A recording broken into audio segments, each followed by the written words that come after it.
कई लोगों के दिल ढोल की तरह धड़क रहे थे। वे मूल रूप से झांक परिवार को मारने आए थे, लेकिन अगर झांक परिवार के पास पहले से ही एक भयानक महान संत उनके पीछे खड़ा होता तो स्थिति पूरी तरह से अलग होती। कई लोगों के मन में पीछे हटने का विचार आया। कोई भी इस अस्तित्व को भड़काने का जोखिम नहीं उठा सकता था जिसने एक महान ऋषि को सीधे मारने का साहस किया। यदि वह क्रोधित होता तो सभी को भारी नुकसान होता। लगभग तुरंत ही उन्हें पीछे हटने का विचार आया। यह कैसा है? क्या आप अभी भगवान की सजा के बारे में बात नहीं करना चाहते थे?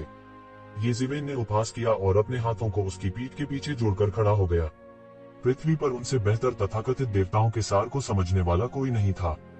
वस्तुतः वे स्वयं एक ईश्वर थे, क्योंकि वह जानता था उसे इन बातों की जरा भी परवाह नहीं थी। वह भगवान की सजा से बिल्कुल नहीं डरता था। विधर्मी, यहाँ तक कि प्रभु भी तुम्हें तुम्हारे पापों के लिए क्षमा नहीं करेगा। तुम्हारा एकमात्र भविष्य नरक में गिरना है। लाल वस्त्र पहने आर्चबिशप पूरी तरह से दीवाना था। उसकी आंखें खून से लथपथ थीं। वह पागलपन से केवल एक कदम दूर था, यह देखते हुए कि उनके अधीनस्थों का सिर काट दिया गया था। उनके पास कोई दूसरा रास्ता नहीं था। अगर उसे अभी छोड़ना होता तो वह पोप के पद के लिए प्रतिस्पर्धा करने के योग्य नहीं होता। हालांकि अगर वह इस शापित विधर्मी दानव को अभी मार देता तो उसके पास अभी भी एक मौका होता।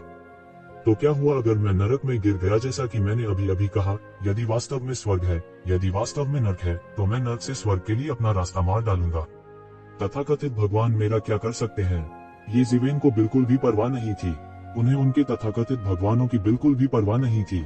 तू रास्ता भटक गया है। यहाँ तक कि नरक का सबसे दुष्ट दानव शैतान भी तुम्हारे जितना दुष्ट नहीं है। यहाँ तक भगवान भी आपको प्रबुद्ध नहीं कर सकते हैं।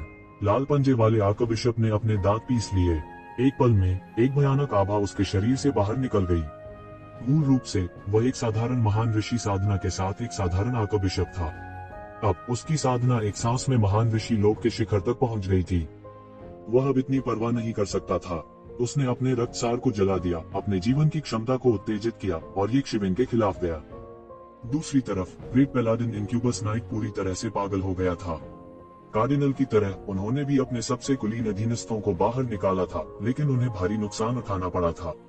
उसके दिल से खून बह रहा था और उसे नहीं पता था कि उसे ठीक होने में कितना समय लगेगा। पश्चिमी किसानों को पूर्व के योद्धाओं की तुलना में खेती करना बहुत आसान माना जाता था। हालांकि यह पूर्वी काश्तकारों की तुलना में थोड़ा आसान था। आखिरकार ऋषि लोक तक पहुंचने के लिए आवश्यक संसाधन खगोलीय थे।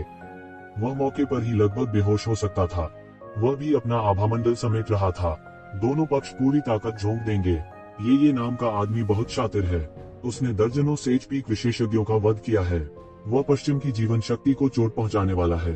मुझे डर है कि आज रात के बाद वह पश्चिम की तमाम ताकतों की आंखों का कांटा बन जाएगा। उसने लाइट चर्च और डार्क चर्च दोनों को नाराज किया है। इसलिए मुझे डर है कि इस मामले को शांति से सुलझाना बहुत मुश्किल होगा। सौहार्दपूर्ण, यह इस बात पर निर्भर करता है कि कौन सौहार्दपूर्ण है। यह बूढ़ा व्यक्ति आसानी से हार मानने वाला नहीं है। क्या आपने सुना नहीं कि उसने अभी क्या कहा? यहाँ तक अगर लाइट चर्च उसके साथ परेशानी की तलाश में नहीं आता है तो वह लाइट चर्च के साथ परेशानी की तलाश करेगा। उद्धरण चिन्ह, वह वास्तव में कानून विहीन है, लेकिन यह समझ में आता है अगर वह वास्तव में गाओ चेंगे के गुरु है। तो मुझे डर है कि माउंट शू और कुनलुन जैसे पुराने संप्रदायों में पुराने राक्षसों के अलावा वर्तमान साधना जगत में ऐसे बहुत से लोग नहीं हैं जिनका उल्लेख उसी सांस में किया जा सके। हादसियों की खेती की दुनिया आज मोटे तौर पर दो भागों में विभाजित थी। प्राचीन खेती की दुनिया जो कि महान प्रलय से पहले अस्तित्व में थी, और नई खेती की दुनिया जो महान प्रलय के बाद उठी। दोनों पक्ष लगभग पूरी तरह से अलग हो गए थे और उनके लिए एक दूसरे के साथ एकीकृत होना कठिन था। प्राचीन साधना संसार के लोगों का मानना कि उनका एक लंबा इतिहास और शानदार उत्पत्ति थी। उनकी तुलना उनके जैसे नव धनाढ्य से कैसे की जा सकती है? लगभग सभी नए किसान महाप्रलय के बाद बड़े हो गए थे। वे पुरानी पीढ़ी के व्यवहार को लंबे समय से नापसंद करते थे। इसके अलावा वे खूनी लड़ाइयों के माध्यम से उठे थे, इसलिए वे तथाकथित प्रसिद्ध संप्रदायों और स्कूलों में विश्वास नहीं करते थे। जब तक उनके पास अत्यधिक ताकत नहीं होगी, उन्हें मनाना असंभव होगा। येज़ेबेल ने उपहास किया, मैं केवल अपने आप में विश्वास करता हूँ।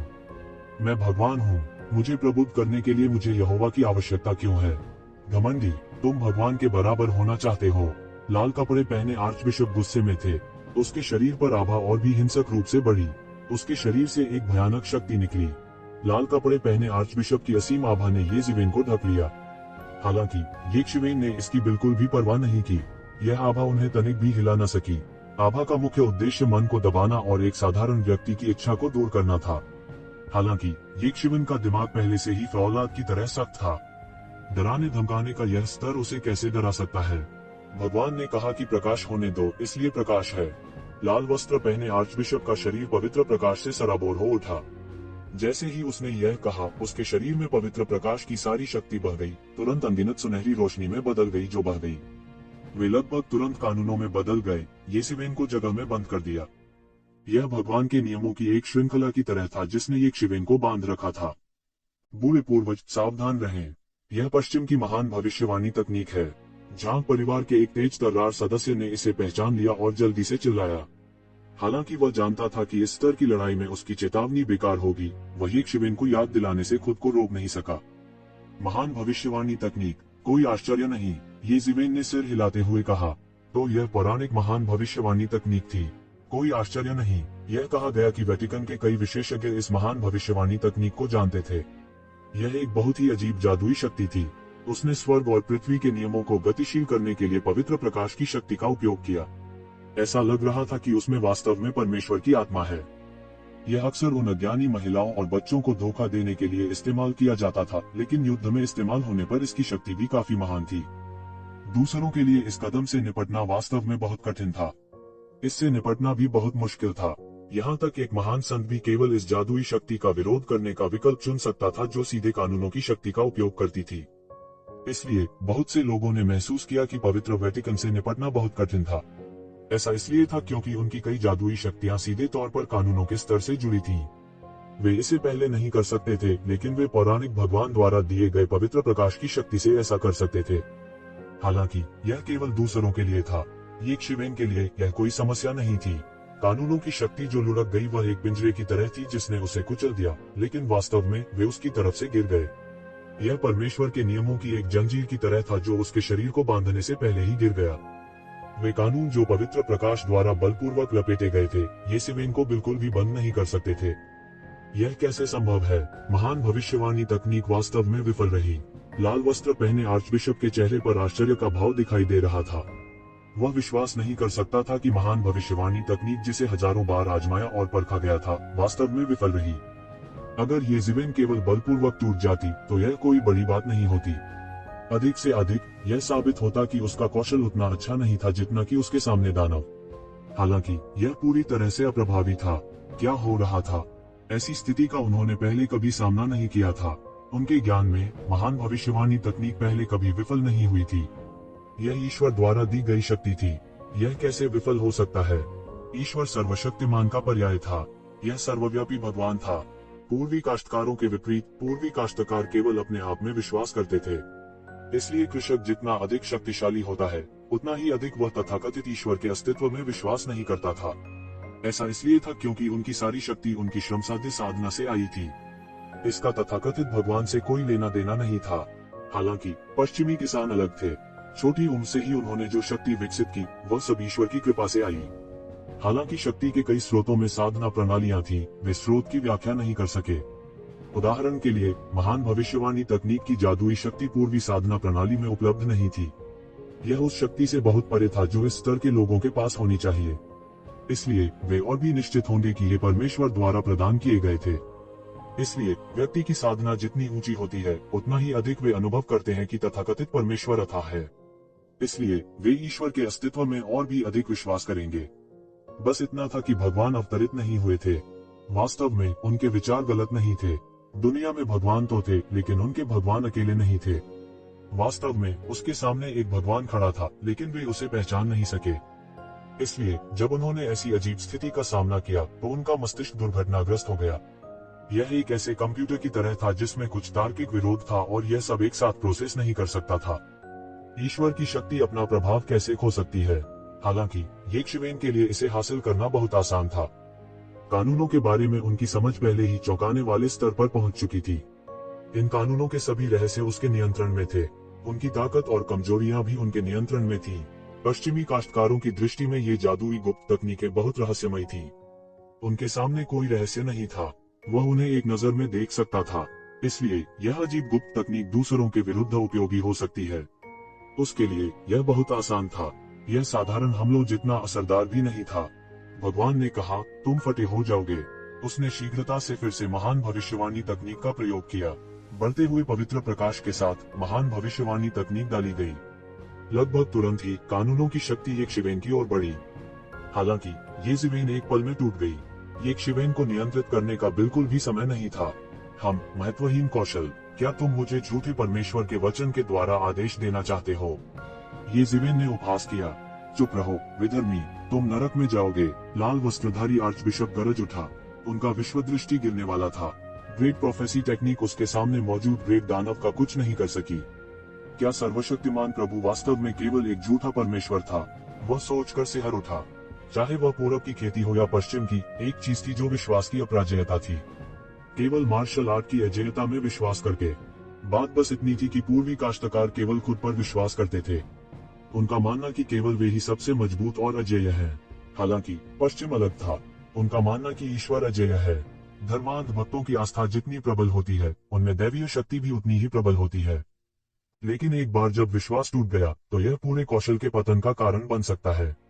यह बिंदु यह था कि यदि पूर्वी मार्शल कलाकारों ने अपनी आस्था पर संदेह किया, तो यह उसी स्थिति को जन्म देगा। साधारण लोग चालाक और परिवर्तनशील थे। उनके पास कोई विश्वास और सिद्धांत नहीं था। हालांकि मार्शल कलाकार जितना अधिक शक्तिशाली था, उसका विश्वास उतना ही दृढ़ था। शायद ऐसे लोग थे जो उनके जैसे ही शातिर थे, लेकिन उनके लिए विश्वास के बिना इंसान होना असंभव था। आसपास के कई महान संतों ने ठंडी हवा में सांस ली। अपने स्तर पर वे स्वाभाविक रूप से समझ गए कि कार्डिनल किस प्रकार की स्थिति का सामना कर रहा था। एक बार उसका विश्वास टूट गया, तो परिणाम अकल्पनीय होंगे। मौके पर खुद को खत्म करना उनके लिए सामान्य बात थी। इतना निर्मम हृदय, सभी के मन में एक ही बार में यह विचार आया। हालांकि यह भी कुछ ऐसा था जो केवल क्षमता के साथ ही किया जा सकता था। यह दुनिया की उनकी धारणा के विपरीत था। उनका विश्व दृष्टि ध्वस्त हो गया था। यह ऐसा था जैसे आम लोग भूत को देखकर घबरा रहे हों। लेकिन साथ ही वे बहुत उत्सुक भी थे कि यक्षवेन ने यह कैसे किया। वह बड़ी भविष्यवाणी तकनीक से आसानी से मुक्त हो सकता था। नहीं, यह कहा जाना चाहिए कि उन्होंने संघर्ष भी नहीं किया। महान भविष्यवाणी तकनीक उस पर अप्रभावी थी। यह सबसे भयानक बात थी। अगर वे होते तो शायद डर जाते। हालांकि यज़बेल ने कार्डिनल के विश्वास को हिलाना जारी नहीं रखा। वह इस बात को समझ नहीं पाया और उसे पीट दिया, क्योंकि उसकी जरूरत नहीं थी। पूरी ताकत से वह किसी भी प्रतिद्वंद्वी को पहले ही कुचल सकता था। धिक्कार है, तुम्हारी हिम्मत कैसे हुई मेरे भगवान से सवाल करने की? कार्डिनल वास्तव में एक युद्ध कठोर व्यक्ति थे। उसने जल्दी से अपने पैर जमा लिए। वह यक्षवेन की बातों से धोखा नहीं खा रहा था। इसके विपरीत उनके हृदय में विश्वास और दृढ़ हो गया। हालांकि दृढ़ रहना बेकार था। महान भगवान इस समय उनकी मदद नहीं कर सके। यक्षवेन की पूरी ताकत के सामने उसकी ताकत बहुत कमजोर थी। वो यक्षवेन के साथ बिल्कुल भी मुकाबला नहीं कर सकता था। बूम! एक विशाल मुट्ठी फट गई, जिससे आकाश तुरंत गिर गया क्योंकि यह सीधे आग कार्डिनल के लिए चला गया। समय रोक! आग कार्डिनल ने अपनी हथेली से असीम पवित्र प्रकाश के रूप में गर्जना की। सब कुछ ठहर गया, मानो समय सचमुच ठहर गया हो। हालांकि यक्षवेन को कुछ भी महसूस नहीं हो रहा था। उसकी मुट्ठी तुरंत आग कार्डिनल के टाइम स्टिलनेस से गुजरी और टुकड़े टुकड़े हो गई। आकाश सीधे फट गया था और बहुरंगी प्रकाश सभी दिशाओं में बह गया था, जो शानदार ढंग से बढ़ रहा था। टकराना! यज़बेल की मुट्ठी लाल रंग के आर्कबिशप की छाती पर पूरी तरह से लगी। मौके पर एक महान साधु यक्षवेन के मुके से बुरी तरह से अंग भंग हो गया। दैवीय शक्ति जो मूल रूप से उसके शरीर की रक्षा के लिए इस्तेमाल की गई थी, इस समय कमजोर लग रही थी। आस्था की असंख्य शुद्ध शक्ति से संघनित यह दैवीय शक्ति सीधे धराशायी हो गई। यक्षवेन के सामने ये बहुत भोली और बहुत नाजुक लग रही थी। उसने मुंह भर खून उगल दिया। उसका पूरा शरीर एक तोप के गोले की तरह उड़ गया, जो आकाश में एक खूनी आकृति को खींच रहा था। यज़बेल हमले का पीछा करने के लिए जीत का फायदा उठाने वाली थी। अचानक आकाश के ऊपर एक कर्कश भेदी ध्वनि मौके पर आई। भयानक स्पीयर आभा ने एक लंबा अजगर बनाया जो हर चीज को भेदता था। इस भाले आभा के सामने सब कुछ कितना नाजुक लग रहा था। बूम! इस समय यह ग्रेट सेंट नाइट था जिसने एक चाल चली। वह रेड में आर्कबिशप को यक्षवेन के हाथों मरते हुए नहीं देख सकता था। अन्यथा वह वास्तव में अकेले ही लड़ रहा होता। वह इस स्थिति को कभी नहीं होने देंगे। वह अत्यंत निर्दयी भी था। उन्होंने जो समय चुना वह बहुत सटीक कहा जा सकता है। इस समय यज़बेल थक गया था और उसे अभी नई ताकत पैदा करनी थी। इसे सबसे कमजोर क्षण कहा जा सकता है। यह हमला शुरू करने का सबसे अच्छा समय था। आपकी यह चाल दूसरों के लिए उपयोगी हो सकती है, लेकिन मेरे लिए यह बहुत दूर है। यक्षवेन ने आसमान की ओर देखा और चिल्लाए, जब सभी ने सोचा कि उसने अपनी ताकत को समाप्त कर दिया है, तो तुरंत उसके शरीर से एक शक्तिशाली शक्ति निकली। दूसरों के लिए यह एक कमजोरी थी, लेकिन येज़ेवेन के लिए यह कुछ भी नहीं था, क्योंकि उनकी फीनिक्स रिजनरेशन तकनीक उन्हें कभी भी और कहीं भी बहाल कर सकती थी। पुरानी ताकत और नई ताकत उसके लिए कोई मायने नहीं रखती थी। उसने अपनी लंबी तलवार लहराई और सीधे एक लंबे इंद्रधनुष को नृत्य करते हुए बाहर झाड़ू लगा दिया। डांग, भला और तलवार सीधे आपस में टकरा गए। जो भयानक शक्ति फूट पड़ी, वह हिलते हुए पहाड़ों और समुद्रों की तरह थी, जो ऊर्जा के उन्माद में बदल गई, जो सभी दिशाओं में बह गई। इस खून जमा देने वाली चीख निकली। अचानक सभी ने दुस्वप्न वाले जानवर को देखा कि महान संत नाइट मुंह में खून थूक कर बैठे थे। नरक की सांस के साथ दुस्वप्न वाले जानवर के अगले पैर टूट गए और महान संत नाइट दूर जा गिरा। कितनी भयानक शक्ति है! एक व्यक्ति ने महान संत नाइट और उसके पर्वत को दबा दिया। यह निश्चित रूप से एक इंसान नहीं है, बल्कि मानव त्वचा में एक राक्षस है। किसी ने डरते हुए कहा, वो येज़ेवेन से बस इतना डरा हुआ था। यदि उन्होंने इसे अपनी आंखों से नहीं देखा, तो वे ऐसी हास्यास्पद बात पर कैसे विश्वास कर सकते थे। एक व्यक्ति और उसका पर्वत वास्तव में ग्रेट सेंट नाइट और उसके दुस्वप्न जानवर को दबा सकता था, जो उसकी ताकत के लिए जाना जाता था। यह बस एक चमत्कार जैसा था। यह केवल एक ऐसा दृश्य था जो मिथकों और किंवदंतियों में मौजूद नहीं था। सभी को ऐसा लग रहा था जैसे किसी भूत को देख लिया हो। वे येज़ेवेन से लगभग डर गए थे। हालांकि उन्होंने लंबे समय से सोचा था कि उन्होंने येज़ेवेन की ताकत को कम करके आंका था, फिर भी जब उन्होंने इसे देखा तो उन्हें यह एहसास हुआ, उन्होंने येज़ेवेन को बहुत कम आंका था। शायद उन्होंने उसकी असली ताकत का आधा भी अनुमान नहीं लगाया था। उनकी असली ताकत की निचली रेखा क्या थी?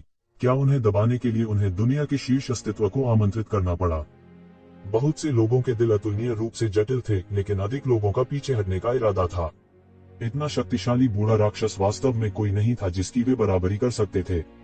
पहले ऐसे बहुत से लोग नहीं थे जो वास्तव में पवित्र पर्वत पर ध्यान देते थे, लेकिन अब सभी की चौकस निगाहों के तहत उन्होंने ऐसी लगभग एक महान उपलब्धि हासिल की थी। कैसे येज़ेवेन डूबते हुए कुत्ते को पीटने का सिद्धांत नहीं जान सकती थी। वह इस नाइटमेयर नाइट को जाने नहीं देना चाहते थे। वह चील की तरह अपने शिकार पर झपट पड़ा और उसकी तलवार तेज पक्षी की चोंच की तरह गिर पड़ी। टकराना। हालांकि महान संत नाइट मुश्किल से विरोध करने में सक्षम था, फिर भी वह येज़ेवेन की राक्षस जैसी ताकत और गति का विरोध नहीं कर सका। वह अचानक हिल गया और उड़ गया। Puff! The great saint knight ने मुंह भर खून बहाया और चिल्लाया। उसका पूरा शरीर पीछे हटता रहा। उसका चेहरा पीला पड़ गया था। उन्होंने केवल 2 वार किए थे और वह पहले ही गंभीर रूप से घायल हो चुका था। अगर ऐसा ही चलता रहा तो यह भयानक होगा। नतीजतन पीछे हटने का अंतहीन इरादा अचानक उसके दिल में उठ गया। हालांकि येज़ेवेन को मारना एक बड़ी उपलब्धि थी, फिर भी उसे अपने जीवन का बलिदान करने की कोई आवश्यकता नहीं थी। नाइट्स ऑफ लाइट से पूरी तरह से अलग प्रजाति के रूप में वे स्वाभाविक रूप से अपने साथियों के साथ विश्वासघात नहीं करेंगे। इसके अलावा यह उनका साथी नहीं था, बल्कि पवित्र चर्च का आर्कबिशप था जो पूरे साल डार्क चर्च के खिलाफ लड़ता रहा था। इस वजह से रेड में आर्कबिशप की खातिर उसे येज़ेवेन के हाथों दुखद रूप से मरने की कोई आवश्यकता नहीं थी। यह सोचकर वह जल्दी से पीछे हट गया। उसने कई वर्षों तक अपने पुराने मित्र दुस्वप्न जानवर की भी परवाह नहीं की। वह केवल जल्दी से पीछे हट सकता था। काली रोशनी के एक समूह में बदल गया और जल्दी से बच निकला। येज़ेवेन ने उपहास किया और कहा, तुम जाना चाहते हो? तुम बहुत सरलता से सोच रहे हो। क्या आपको लगता है कि यह एक ऐसी जगह है जहां आप अपनी इच्छानुसार आ और जा सकते हैं? बजना। तेज आवाज आई। येज़ेवेन के हाथ में एक अद्भुत तलवार का प्रकाश बन गया था और यह उसकी ची के इनपुट के तहत मजबूत और मजबूत हो रहा था। दफन तलवार तकनीक। यह अद्भुत तलवार की रोशनी एक चौंकाने वाली तलवार की नदी में बदल गई, जो शून्य में घुस गई और सीधे दुस्वप्न नाइट की छाती में घुस गई। यह मौके पर ही फट गया और खून की बारिश में बदल गया। एक शक्तिशाली महान संत नाइट स्तर के दुस्वप्न नाइट की दुखद मृत्यु हो गई। यह अतुलनीय वीर था। इस शक्तिशाली महान संत नाइट की मृत्यु ने उन महान संतों को भी पूरी तरह से झकझोर दिया जो एक चाल चलने के लिए तैयार थे। उनमें से अधिकांश ने केवल पवित्र पर्वत के बारे में सुना था, परंतु उन्होंने इसे अपनी आंखों से कभी नहीं देखा था। इसे अपनी आंखों से देखने की तुलना कैसे की जा सकती है? उस भावना की तुलना बिल्कुल नहीं की जा सकती। इस समय दूसरी तरफ लाल रंग के आर्कबिशप ने दुस्वप्न नाइट की परवाह नहीं की और भागने वाला था। अन्यथा वह वास्तव में मिटा दिया जा सकता है। येज़ेवेन उसे कैसे जाने दे सकती थी? उसने तुरंत एक कदम आगे बढ़ाया और मौके पर मौजूद आर्कबिशप का पीछा किया। उसका पांव बिजली की तरह गिरा, रात का पर्दा फाड़कर। लाल रंग के आर्कबिशप को येज़ेवेन ने मौके पर ही फाड़ दिया और खून बहने लगा। लाल रंग के आर्कबिशप की दुखद मृत्यु हो गई और उसकी आत्मा बुझ गई। रात के आसमान में सन्नाटा था। ऐसा लग रहा था मानो हर कोई भीड़ की तेज सांसों की आवाज सुन रहा हो। दूर से स्वर्ग के प्रतिशोध की आवाज सुनी जा सकती थी। यह झांग ली को अतुलनीय रूप से शर्मनाक स्थिति में गिराते हुए गिरना जारी रहा। सौभाग्य से यह केवल एक साधारण स्वर्ग का प्रतिकार था। झांग ली अच्छी तरह से तैयार था और वह अपनी चरम अवस्था में भी वापस आ गया था।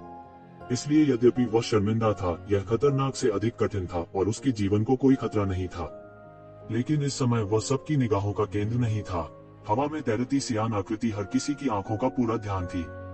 यह ऐसा था जैसे वह व्यक्ति कोई इंसान नहीं बल्कि एक बहुत बड़ा राक्षस था। एक अकेले व्यक्ति ने दीप्तिमान चर्च और छाया के पंथ दोनों के अभिजात वर्ग को पूरी तरह से नष्ट कर दिया था। इस तरह की शक्ति कुछ ऐसी थी कि वे विस्मय में आह भरे बिना नहीं रह सकते थे। इस समय कई लोग पहले ही चुपचाप पीछे हट गए थे। येज़िवेन की निगाहों के नीचे किसी ने भी रुकने की हिम्मत नहीं की। जब वह बड़ी धूमधाम से आया था तो वह अलग था। जब वह चला गया तो वह इस उम्मीद में चुपचाप चला गया कि किसी को पता नहीं चलेगा कि वह आया है। येज़िवेन की ताकत के तहत ये महान संत जो इकट्ठे हुए थे, एक के बाद एक पीछे हटते गए। अगर वे सेना में शामिल हो जाते हैं तो येज़िवेन को हराने की संभावना हो सकती है, लेकिन कोई भी मूर्ख नहीं था। कोई दूसरों की मदद नहीं करना चाहता था। उन्होंने महान संत के स्तर तक साधना की थी। यह कहा जा सकता है कि उन्होंने नश्वर दुनिया में हर चीज का आनंद लिया था। भविष्य में वे स्वर्ग के क्षेत्र में भी आरोहण कर सकते हैं। इस वजह से यहाँ कोई मरना नहीं चाहता था। जब तक उन्हें एक गतिरोध में धकेला नहीं जाता, वे येज़िवेन के साथ पूरी तरह से अलग नहीं होंगे। जाहिर है, हालांकि येज़िवेन ने उन्हें अपनी आंखों से चेतावनी दी थी, लेकिन वह उन सभी को मारना नहीं चाहता था। हालांकि वे सभी अच्छी तरह से जानते थे कि येज़िवेन एक नर्म दिल का व्यक्ति नहीं था। उसने बिना किसी हिचकिचाहट के 2 महान संतों को मार डाला। ऐसा व्यक्ति कोमल हृदय कैसे हो सकता है? इस बार वे इस आपदा से बचने में सफल रहेंगे। हालांकि वे सजा से बच नहीं पाएंगे। शायद येज़िवेन और झांग परिवार के गुस्से को शांत करने के लिए उन्हें झांग परिवार को भारी लाभ देना होगा। यह कुछ ऐसा था जिसके बारे में उन्होंने निश्चित रूप से यहाँ आने से पहले नहीं सोचा था। अप्रत्याशित रूप से यहाँ आने के बाद सब कुछ बदल गया। शीर्ष पर इतनी शक्तिशाली आकृति थी। यदि झांग ली स्वर्ग के प्रतिशोध से बच सकता है तो झांग परिवार के पीछे 2 अत्यंत शक्तिशाली महान संत होंगे। झांग परिवार को आगे जाने से कोई नहीं रोक सकता था। यहाँ तक झांग परिवार की अगली पीढ़ी भी सर्वोच्च बनने की आकांक्षा रख सकती है। यह पहले से ही निश्चित था। जब उन्होंने झांग परिवार को मौत के घाट उतार दिया तो वे थोड़ा खून कैसे नहीं बहा सकते थे। राजनीतिक रियायतें देने का कोई दूसरा तरीका नहीं था। मजबूत येज़िवेन के सामने वे केवल पीछे हटने का विकल्प चुन सकते थे। एक गलत कदम ने कई गलत कदम उठाए। झांग परिवार को दबा देना सही था, लेकिन गलती यह थी कि उन्हें नहीं पता था कि झांग परिवार में कितनी ताकत है। उतावलेपन से कार्य करने से ऐसे परिणाम हुए। आसपास के महान संतों को एक के बाद एक तितर बितर होते देख येज़िवेन की अभिव्यक्ति अपरिवर्तित रही। वह उतरा और झांग परिवार के वंशजों ने उसे घेर लिया। पहले के विपरीत अब येज़िवेन ने अपनी जबरदस्त ताकत दिखाई थी और झांग परिवार की रक्षा की थी। यहाँ तक कि झांग परिवार के घमंडी और अभिमानी वंशजों ने भी इस पूर्वज को स्वीकार कर लिया था जो अचानक उनके दिल की गहराइयों से प्रकट हुआ था। कई लोग उत्साह से चर्चा कर रहे थे, आज के बाद झांग परिवार को कितने लाभ मिलेंगे। यदि झांग परिवार को बहुत लाभ मिल सकता है तो उन्हें मिलने वाले लाभ भी असंख्य होंगे। वे और झांग परिवार लंबे समय से एक साथ बंधे हुए थे। वे अच्छे या बुरे के लिए एक साथ बंधे हुए थे। उनके रिश्ते को अब प्रयास से अलग नहीं किया जा सकता था। यहाँ तक झांग गुओक्सियोनक, झांग गुओजी और अन्य लोग भी पूरी तरह से उत्साहित थे। मूल रूप से यह निश्चित था कि उनकी पीढ़ी में कोई भी एक संप्रभु बनने में सक्षम नहीं होगा और अगला संप्रभु पहले से ही आंतरिक रूप से तय किया गया था। अचानक हुई इस घटना के कारण अब उनके जीतने की संभावना सबसे अधिक थी। इसके अलावा अगर कोई दुर्घटना नहीं होती तो यह उनमें से एक होती। झांग परिवार के लिए लाभ अवर्णनीय थे। उनके लिए भी ऐसा ही था। यह सब इस पुराने पूर्वज द्वारा लाया गया था। पश्चिम से हिंसक प्रतिशोध की संभावना के संबंध में यह उनके विचार में नहीं था। आखिरकार इतना क्रूर वृद्ध पूर्वज होना उनके लिए एक अभूतपूर्व अनुभव था। उसकी पीठ जो पहले सीधी नहीं हो पाती थी अब सीधी हो गई थी। इस समय सभी की निगाहें झांग ली की ओर देख रही थी, प्रार्थना कर रही थी कि वह सफल हो सके। यदि वह सफल हो सकता है तो झांग परिवार के पास एक और महान संत होंगे और अब कोई भी उन्हें रोक नहीं पाएगा। अंत में झांग ली अभी भी सफल हुआ। येज़िवेन की सुरक्षा के साथ उसके लिए सफल नहीं होना कठिन था। हालांकि वह अभी भी येज़िवेन की शक्ति उधार लिए बिना सफल हुआ। यह भी सबसे अच्छा अंत था। चाहे उसने दूसरों से कितनी भी शक्ति उधार ली हो, वह पर्याप्त शुद्ध नहीं थी। झांग ली की सफलता के साथ झांग परिवार को घेरने के लिए बड़ी ताकतों के सेना में शामिल होने का मामला आखिरकार झांग परिवार की पूरी जीत के साथ समाप्त हो गया। हर कोई सोच सकता था कि इस घटना के बाद झांग परिवार को रोकना मुश्किल हो जाएगा। यह अजेय होगा। जो परिवार पहले से ही शीर्ष पर था वह अब और आगे बढ़ेगा। यह एक विशाल राक्षस बन जाएगा जो वास्तव में विश्व की प्रमुख घटनाओं को प्रभावित करने के लिए पर्याप्त था। उस घटना ने जल्दी ही काश्तकारों की दुनिया में भारी खलबली मचा दी, खासकर जब बूढ़ा राक्षस जो सेंट माउंटेन पर हत्या करने के लिए गया था वास्तव में झांग परिवार में दिखाई दिया। झांग परिवार के अनुसार वह बूढ़ा राक्षस झांग परिवार का महान पूर्वज था जो झांग परिवार का कट्टर सदस्य था। इससे कई लोगों की उम्मीदों पर पानी फिर गया। चूंकि वह झांग परिवार के महान पूर्वज थे, इसलिए उनके लिए झांग परिवार की मदद करना स्वाभाविक ही था। भविष्य में बाहर गिरने की कोई संभावना नहीं थी। माउंट सेन सहित येज़िवेन ने 4 महान संतों के सिर काट दिए थे और बूढ़े साधु किंगजी को हरा दिया था। यह जानने के बाद कि येज़िवेन ने 2 पश्चिमी महान ऋषि गुरुओं को मार डाला था, पुराने साधु किंगजी ने व्यक्तिगत रूप से स्वीकार किया कि वह येज़िवेन से नीच थे। इस प्रसिद्ध वरिष्ठ के शब्दों के साथ इसने येज़िवेन के मामले में एक अकल्पनीय पौराणिक रंग जोड़ दिया। कोई नहीं जानता था कि येज़िवेन की ताकत कितनी अत्याचारी थी। यहाँ तक अगर वह महान संतों के एक समूह द्वारा घेर लिया गया था, तब भी वह बिना किसी डर के अंदर और बाहर मार सकता था। झांग परिवार के इतने पुराने पूर्वज होने के बाद भविष्य में उनके लिए ऊंची उड़ान भरना कोई समस्या नहीं होगी। महान संत स्तर के गुरु लगभग पुराने युग के परमाणु हथियारों की तरह थे। वे अजेय थे। लोगों ने इस बात पर अधिक ध्यान दिया कि पश्चिम इस खबर से कैसे निपटेगा। पश्चिम ने उन्हें निराश नहीं किया और जल्दी से एक बयान दिया। यह कहा गया कि पोप खबर जानने के बाद गुस्से में थे। उसने दावा किया कि वह झांग परिवार को जरूर सबक सिखाएगा और उन्हें बताएगा कि उन्होंने कितनी बड़ी गलती की है। किसी को पता होना चाहिए कि पुराने युग की तुलना में वेटिकन द्वारा अपनी शक्ति दिखाने के बाद भी लोकतंत्र का प्रभाव अधिक से अधिक होता जा रहा था। इसने अधिक से अधिक लोगों के विश्वास को आकर्षित किया। पूरे पश्चिमी समाज में इसका अकल्पनीय प्रभाव था। दूसरी ओर डार्क वेटिकन बहुत शांत था। यह अज्ञात था कि उनके पास किस प्रकार के विचार थे, लेकिन उन्होंने आवाज नहीं उठाई। भले ही उन्होंने सेज रियल नाइटमेयर नाइट्स और एक ग्रेट सेज नाइट के एक समूह को खो दिया हो, फिर भी वे ऐसे दिखते थे जैसे उन्हें अपमान को सहना और निगलना था। इसने लोगों को ऐसा महसूस कराया जैसे उनके जबड़े गिरने वाले हैं। पूरब और पश्चिम का टकराव होने ही वाला था। येज़िवेन, जिसने यह सब शुरू किया था, इत्मीनान से ग्रेट फूजो बेस सिटी लौट आया। कारण बहुत साधारण था, स्कूल शुरू हो गया था। अगर बाहरी लोगों को इसके बारे में पता चलता तो यह कल्पना करना कठिन होगा कि जिस व्यक्ति ने अभी अभी एक असीम तूफान खड़ा कर दिया था, वह स्कूल वापस जा रहा था। मूल रूप से उसने अपनी पहचान छुपाने और झांग परिवार के ठिकाने का पता लगाने के लिए एक छात्र बनना चुना था। लेकिन अब यह बिल्कुल विपरीत था। उसने झांग परिवार के रिश्तेदारों को खोज लिया था।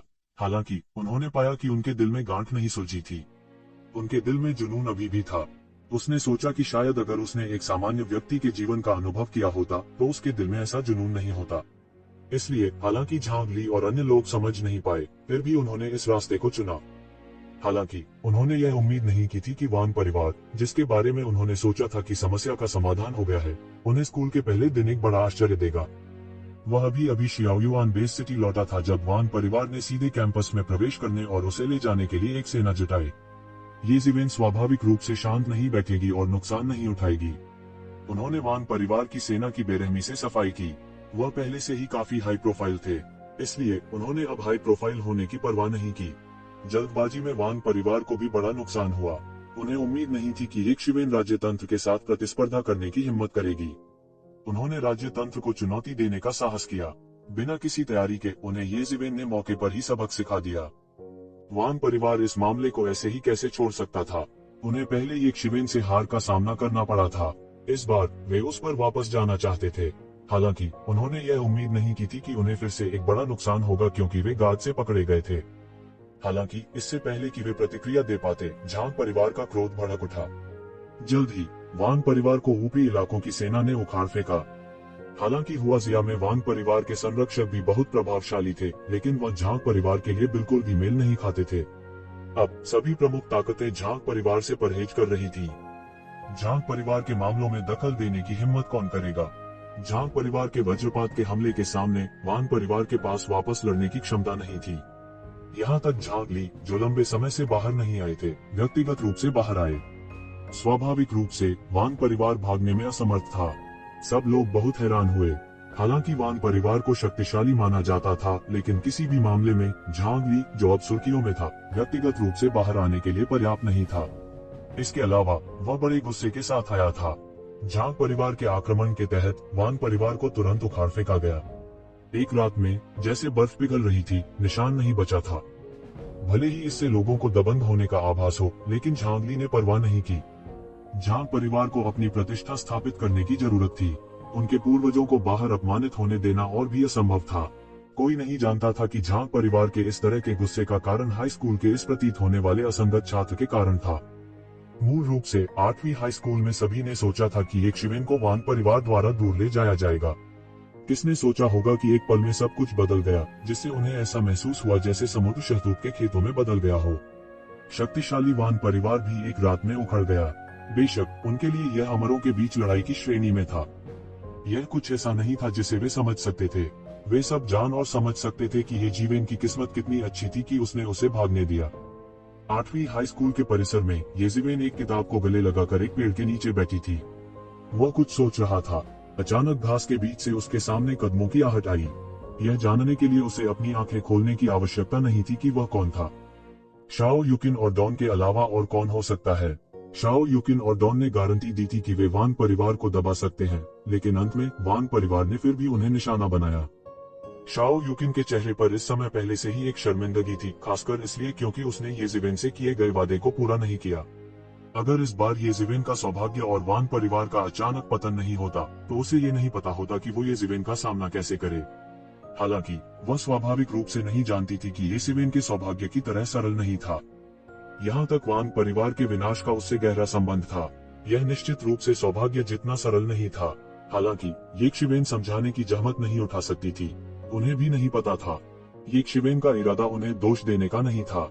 वे सामान्य मामलों में कुछ निर्णय लेने में सक्षम हो सकते हैं, लेकिन चूंकि वान परिवार उसे बिजली की तेज चोट से निपटने की योजना बना रहा था, इसलिए कोई भी उन्हें रोक नहीं सकता था। येज़िवेन के मुंह के कोने एक फीकी मुस्कान में मुड़ गए। उन दोनों ने माफी मांगने का साहस जुटाया था, लेकिन जब उन्होंने येज़िवेन की फीकी मुस्कान देखी तो वे तुरंत डर गए। वे पहले से ही दोषी महसूस कर रहे थे और अब यह और भी अधिक था। अगर कोई सामान्य स्थिति होती तो वे ऐसा नहीं करते। हालांकि येज़िवेन पहले से ही उनकी नजरों में बेहद शक्तिशाली थी। अनजाने में उनकी मानसिकता में एक सूक्ष्म परिवर्तन आया था। आप अभी भी मुस्कुरा रहे हैं। डॉन मदद नहीं कर सका, लेकिन फटकार लगाए। उनमें से 2 टेंटहुक पर थे, लेकिन उनके सामने वाले को बिल्कुल भी फर्क नहीं पड़ रहा था। तुरंत वे मीठी मुस्कान बिखेर दी। यह ठीक है, आपको इसके बारे में चिंता करने की जरूरत नहीं है, येज़िवेन ने मुस्कुराते हुए कहा। हालांकि जितना अधिक उसने कहा, उतना ही असहज डॉन और डॉन को लगा। यदि आप वास्तव में खेद महसूस करते हैं तो मुझे भोजन कराएं, येज़िवेन ने मुस्कुराते हुए कहा। ठीक है, आपने कहा, नाराज मत हो, डॉन ने मुस्कुराते हुए कहा। ऐसा लग रहा था जैसे सब कुछ पहले से अलग था। स्कूली जीवन बहुत शांतिपूर्ण था। हर दिन वे इसी तरह के पथ के साथ आगे बढ़े। इसने येज़िवेन को वसंत, गर्मी, शरद ऋतु या सर्दियों की परवाह न करते हुए एक छोटी सी इमारत में छिपने और एक हो जाने का विचार दिया। हालांकि खेती की दुनिया अभी भी उसके कारण लगातार खलबली मचा रही थी। अब मनुष्यों और फिर जानवरों के बीच संघर्ष को अनदेखा करते हुए पूर्व और पश्चिम के बीच संघर्ष व्याप्त था। हजारों वर्षों से चली आ रही नाराजगी को अब चंद शब्दों में बयान नहीं किया जा सकता। इस बार पश्चिम के 2 दिग्गजों को शाही राजधानी में भारी नुकसान हुआ था। वे इसे कैसे जाने दे सकते थे। पिछले कुछ दिनों से पश्चिमी वेटिकन इस बात पर चर्चा कर रहा था कि कैसे वे झांग परिवार को एक और पवित्र युद्ध शुरू करने के लिए एक कठोर सबक सिखाएंगे। यह कहा जा सकता है कि इसका कोई अंत नहीं था। 1000 साल से भी पहले उनके चेहरे पर बेरहमी से थप्पड़ मारे गए थे। अब वे इसे वापस लेना चाहते थे। जल्द ही येज़िवेन को भी खबर मिली कि पवित्र चर्च पूर्वी अभियान की तैयारी के लिए हर जगह से जनशक्ति की तलाश कर रहा है। पवित्र चर्च की शक्ति बिशप और पोप के हाथों में केंद्रित नहीं थी, बल्कि उन बड़े कुलों के हाथों में भी थी, जो हजारों वर्षों से चले आ रहे थे और जिनके पास शक्ति और धन था जिसकी आम लोग कल्पना भी नहीं कर सकते थे। उसी समय पश्चिम की आधी से अधिक शक्ति इन परिवारों के हाथों में केंद्रित थी। पूर्व में एक शक्तिशाली अभियान को व्यवस्थित करने के लिए इन परिवारों का सहयोग अपरिहार्य था। यह खबर मिलने के बाद येज़िवेन खुद को उपहास करने से रोक नहीं सकी। वे वास्तव में जीने से थक गए हैं। पुराने हिसाब चुकता करने का यह सही समय है। इस समाचार को प्राप्त करने के बाद येज़िवेन ने बढ़त हासिल करने के लिए पहले हमला करने का इरादा किया और आसानी से पहले से पुराने स्कोर को व्यवस्थित किया। उस समय उन्होंने कहा था कि पश्चिमी चर्च को एक बड़ी आपदा का सामना करना पड़ेगा और अब उन्हें प्रतिशोध देने का समय आ गया है। उसने अपना हाथ कुछ ज्यादा ही फैला रखा था। यह सोचकर येज़ेबेल ने अब और नहीं झिझका और स्कूल से बाहर चली गई। येज़ेबेल, तुम कहाँ जा रही हो? उसके पीछे से भोर की आवाज आई। पिछले कुछ दिनों में येज़ेबेल के साथ उसके रिश्ते में पिछले मामले की वजह से काफी सुधार हुआ था। इसके बजाय वे अब उतने दूर नहीं रहे जितने पहले थे। येज़ेबेल के सामने डॉन ने भी अपना सारा अहंकार समेट लिया, जैसे कि वह एक साधारण लड़की हो। इससे कई लोग जो डॉन से परिचित थे अविश्वसनीय महसूस करने लगे। हालांकि डॉन के पास एक बर्फीला ठंडा व्यक्तित्व नहीं था और वह आमतौर पर हंसना और खेलना पसंद करती थी, उसने लड़कों से एक निश्चित दूरी बनाए रखी। इसने उन्हें उसके पास आने से रोका, मानो यह एक छिपी अस्वीकृति का रूप हो। फिर भी वो येज़ेबेल के बहुत करीब थी। इसने डॉन के कई प्रशंसकों को इतना उदास कर दिया कि वे खून की उल्टी करना चाहते थे। यह कोई और होता तो ठीक था, लेकिन येज़ेबेल ने पहले अपनी ताकत का प्रदर्शन किया था। एक शिक्षक भी उसका मुकाबला नहीं कर सकता था और वह सामाजिक विज्ञानों में सर्वश्रेष्ठ में से एक था। उसे कोई खामी नजर नहीं आती थी। आखिरी बार अपने कौशल का प्रदर्शन करने के बाद स्कूल में उनकी लोकप्रियता बहुत बढ़ गई। कई लड़कियों को चुपके से येज़ेबेल से प्यार हो गया था। येज़ेबेल की पारिवारिक पृष्ठभूमि थोड़ी हीन होने के अलावा उन्हें हर दूसरे पहलू में प्रिंस चार्मिंग के स्तर पर कहा जा सकता था। वे दोनों अक्सर एक साथ चलते थे, इसलिए उन्हें गोल्डन कपल के रूप में जाना जाता था। उनके प्रशंसकों के अलावा अन्य लोग उनके बारे में बहुत सोचते थे।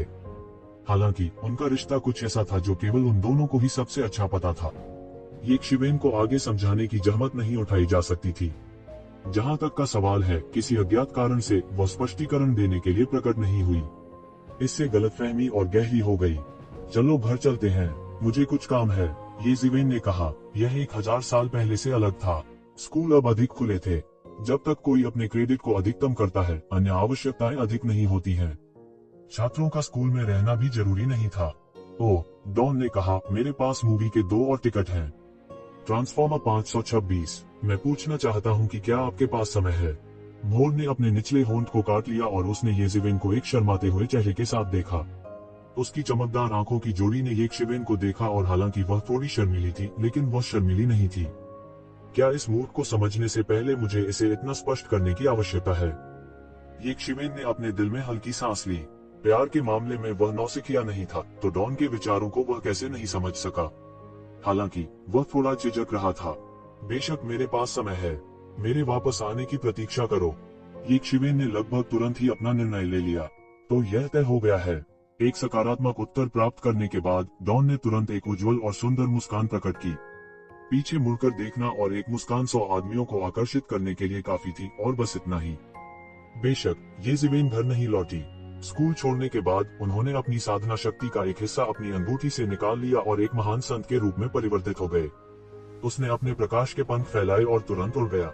उसने पश्चिम की ओर उड़ान भरी और उसका लक्ष्य पश्चिम में वेटिकन सिटी था। भले ही उनका कौशल अपने चरम पर नहीं था, फिर भी प्रकाश के पंखों की गति ने उन्हें वेटिकन के ऊपर आकाश में कुछ ही समय में पहुंचने की अनुमति दी। तुरंत उन्होंने एक शक्तिशाली पवित्र प्रकाश महसूस किया और विश्वास की शक्ति उनकी ओर बढ़ी। यह स्वर्गीय क्लेश के ऊपर नश्वर संसार की स्थूल शक्ति की तरह था। यह विश्वास की अनगिनत शक्तियों से निर्मित एक भयानक शक्ति भी थी। हालांकि नश्वर संसार की शक्ति की तुलना में विश्वास की शक्ति एक पूरी तरह से अलग प्रकार की शक्ति थी। पश्चिम में ऐसे कई लोग थे जो धर्म और ईश्वर में विश्वास करते थे, और वेटिकन सिटी वेटिकन का केंद्र और मुख्यालय था। विश्वास की सारी शक्ति अंततः यहाँ एकत्रित होगी। कुछ हजार वर्षों के बाद यहाँ आस्था की शक्ति अकल्पनीय स्तर तक पहुँच गई थी। 1000 साल पहले प्रलय के दौरान वेटिकन सिटी उन कुछ शहरों में से एक था जो पूरी तरह से संरक्षित थे। ऐसा इसलिए था क्योंकि यह वेटिकन का मुख्यालय था और इसे वेटिकन के अनगिनत विशेषज्ञों का संरक्षण प्राप्त था। येज़ेबेल ने प्रवेश करते ही लगभग एक मजबूत प्रतिकारक शक्ति महसूस की। यह प्रतिकारक शक्ति सामान्य लोगों द्वारा महसूस नहीं की जा सकती थी। हालांकि एक कृषक जितना अधिक शक्तिशाली था, उतना ही अधिक वे येज़ेबेल जैसे विधर्मी के प्रति विश्वास की इस शक्ति की प्रतिकारक शक्ति को महसूस कर सकते थे। यदि यह बुरे इरादों वाला विधर्मी था, तो वह एक पल में विश्वास की शक्ति से गंभीर रूप से घायल हो जाएगा। यह मूलभूत कारण था कि वेटिकन हजारों वर्षों से माउंट ताई की तरह स्थिर था। जब तक विश्वास की शक्ति प्रदान करने वाली परमेश्वर की सभी भीड़ें मर नहीं जाती, तब तक विश्वास की शक्ति अनंत होगी और इसे तोड़ना असंभव होगा। यह भी मौलिक कारण था कि वेटिकन हमेशा निडर रहा था। येज़ेबेल ने उपहास किया और उसके हाथ में परी की तलवार दिखाई दी। लगभग एक पल में देवदूत की तलवार पर गिरी हुई परी की आभा बेतहाशा बह गई, जैसे कि उसे किसी प्रकार की रासायनिक प्रतिक्रिया का सामना करना पड़ा हो। यह तुरंत भड़क गया। ऐसा प्रतीत होता है कि वेटिकन सिटी को किसी भीषण उकसावे का सामना करना पड़ा है। यह पूरी तरह पागल हो गया। पूरे शहर के ऊपर आकाश में विश्वास की शक्ति से गठित अनगिनत पवित्र प्रकाश एक पल में बह गया। एक लंबा इंद्रधनुष बना जो यक्षिवेन की ओर फूट पड़ा। येजिवेन के हाथ में परी की तलवार ने थोड़ी सी भी कमजोरी नहीं दिखाई। एंजल की तलवार की सतह पर गिरी हुई धूसर ऊर्जा की एक धारा निकली, जिससे एक तलवार की रोशनी बन गई और तुरंत इन भागती हुई इंद्रधनुषी रोशनी से टकरा गई। गड़गड़ाहट, चौंकाने वाली टक्करों की एक श्रृंखला ने हिंसक विस्फोटों की एक श्रृंखला बनाई जो तुरंत आकाश में फट गई। नीचे वेटिकन सिटी के बहुत से लोग स्तब्ध थे और वे घबरा गए।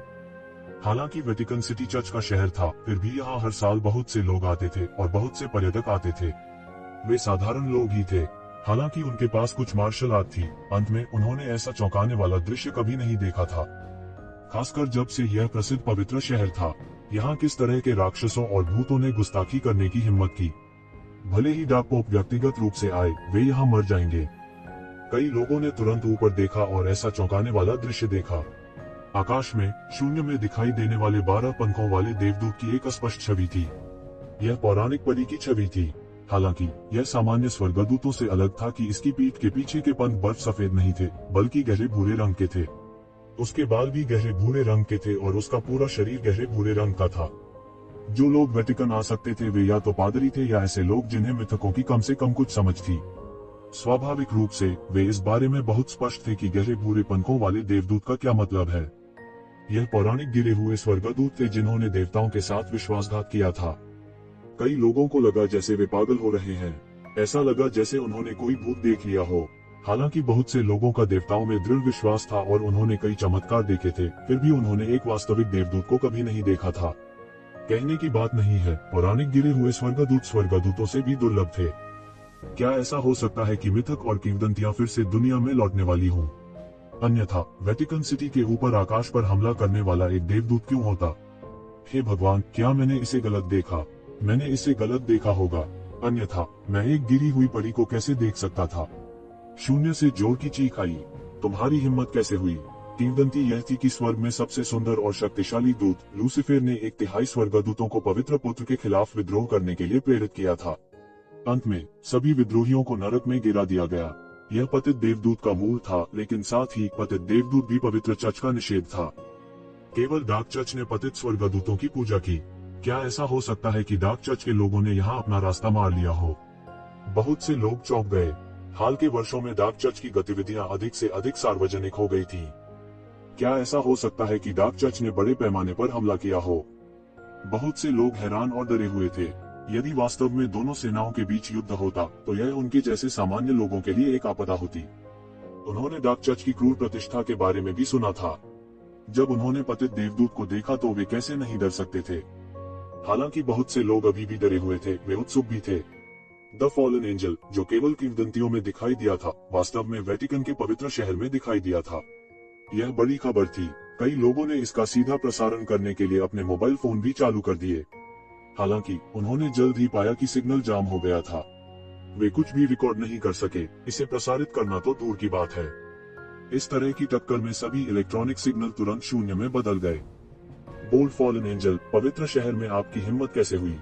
जोरदार चीख पुकार मच गई। आकाश में 1 दर्जन से अधिक आकृतियां धीरे धीरे दिखाई देने लगी। वे सभी लाल रंग में कार्डिनल थे। यह लाइट क्यूरिया की शीर्ष शक्ति का प्रतिनिधित्व करता है। पिछली बार जब वे हुआक्सिया गए थे, वहाँ केवल 1 कार्डिनल प्रभारी था। अब यहाँ 10 से अधिक कार्डिनल थे। कोई कल्पना कर सकता है कि पवित्र शहर वेटिकन कितना शक्तिशाली था। नींव प्रकाशित हो चुकी है। वेटिकन की तुलना में 10 झांग परिवारों की शक्ति की तुलना नहीं की जा सकती थी। वेटिकन की तुलना में झांग परिवार की नींव वास्तव में बहुत पीछे थी। वेटिकन बेहद समृद्ध था, जबकि झांग परिवार ने अभी अभी तेज लेन में प्रवेश किया था। कार्डिनल्स के चेहरे बहुत बदसूरत थे जब उन्होंने विशाल पतित देवदूत को देखा।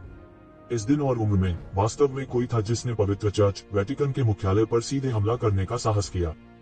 हालांकि वे कम से कम निश्चित थे कि दूसरी पार्टी निश्चित रूप से पतित देवदूत नहीं थी।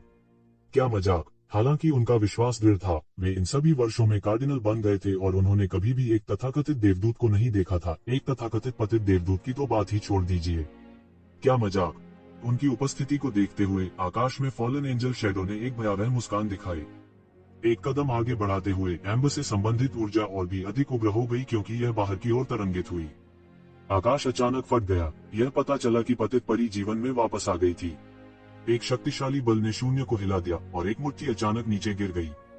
एक विशाल मुट्ठी का इरादा अचानक एक पल में खत्म हो गया। इस मुट्ठी ने एक पौराणिक नरक को एक फ्लैश में उड़ा दिया। यह एक सर्वोच्च मुट्ठी तकनीक थी। यह फॉलन एंजल रेस के दुर्जय मार्शल आर्ट से संबंधित था। एंजल तलवार की टू स्पिरिट इस समय जागृत हो गई थी। यह और भी दुष्ट हो गया था। बूम! मुट्ठी की एक अनूठी इच्छा फूट पड़ी। आकाश और पृथ्वी को भेदते हुए सीधे वेटिकन पर हमला किया। यह वह शक्ति थी जो मृत्यु की राख से संबंधित थी। सब कुछ त्याग देने का निश्चय इस समय पूरी तरह से प्रदर्शित हो गया था।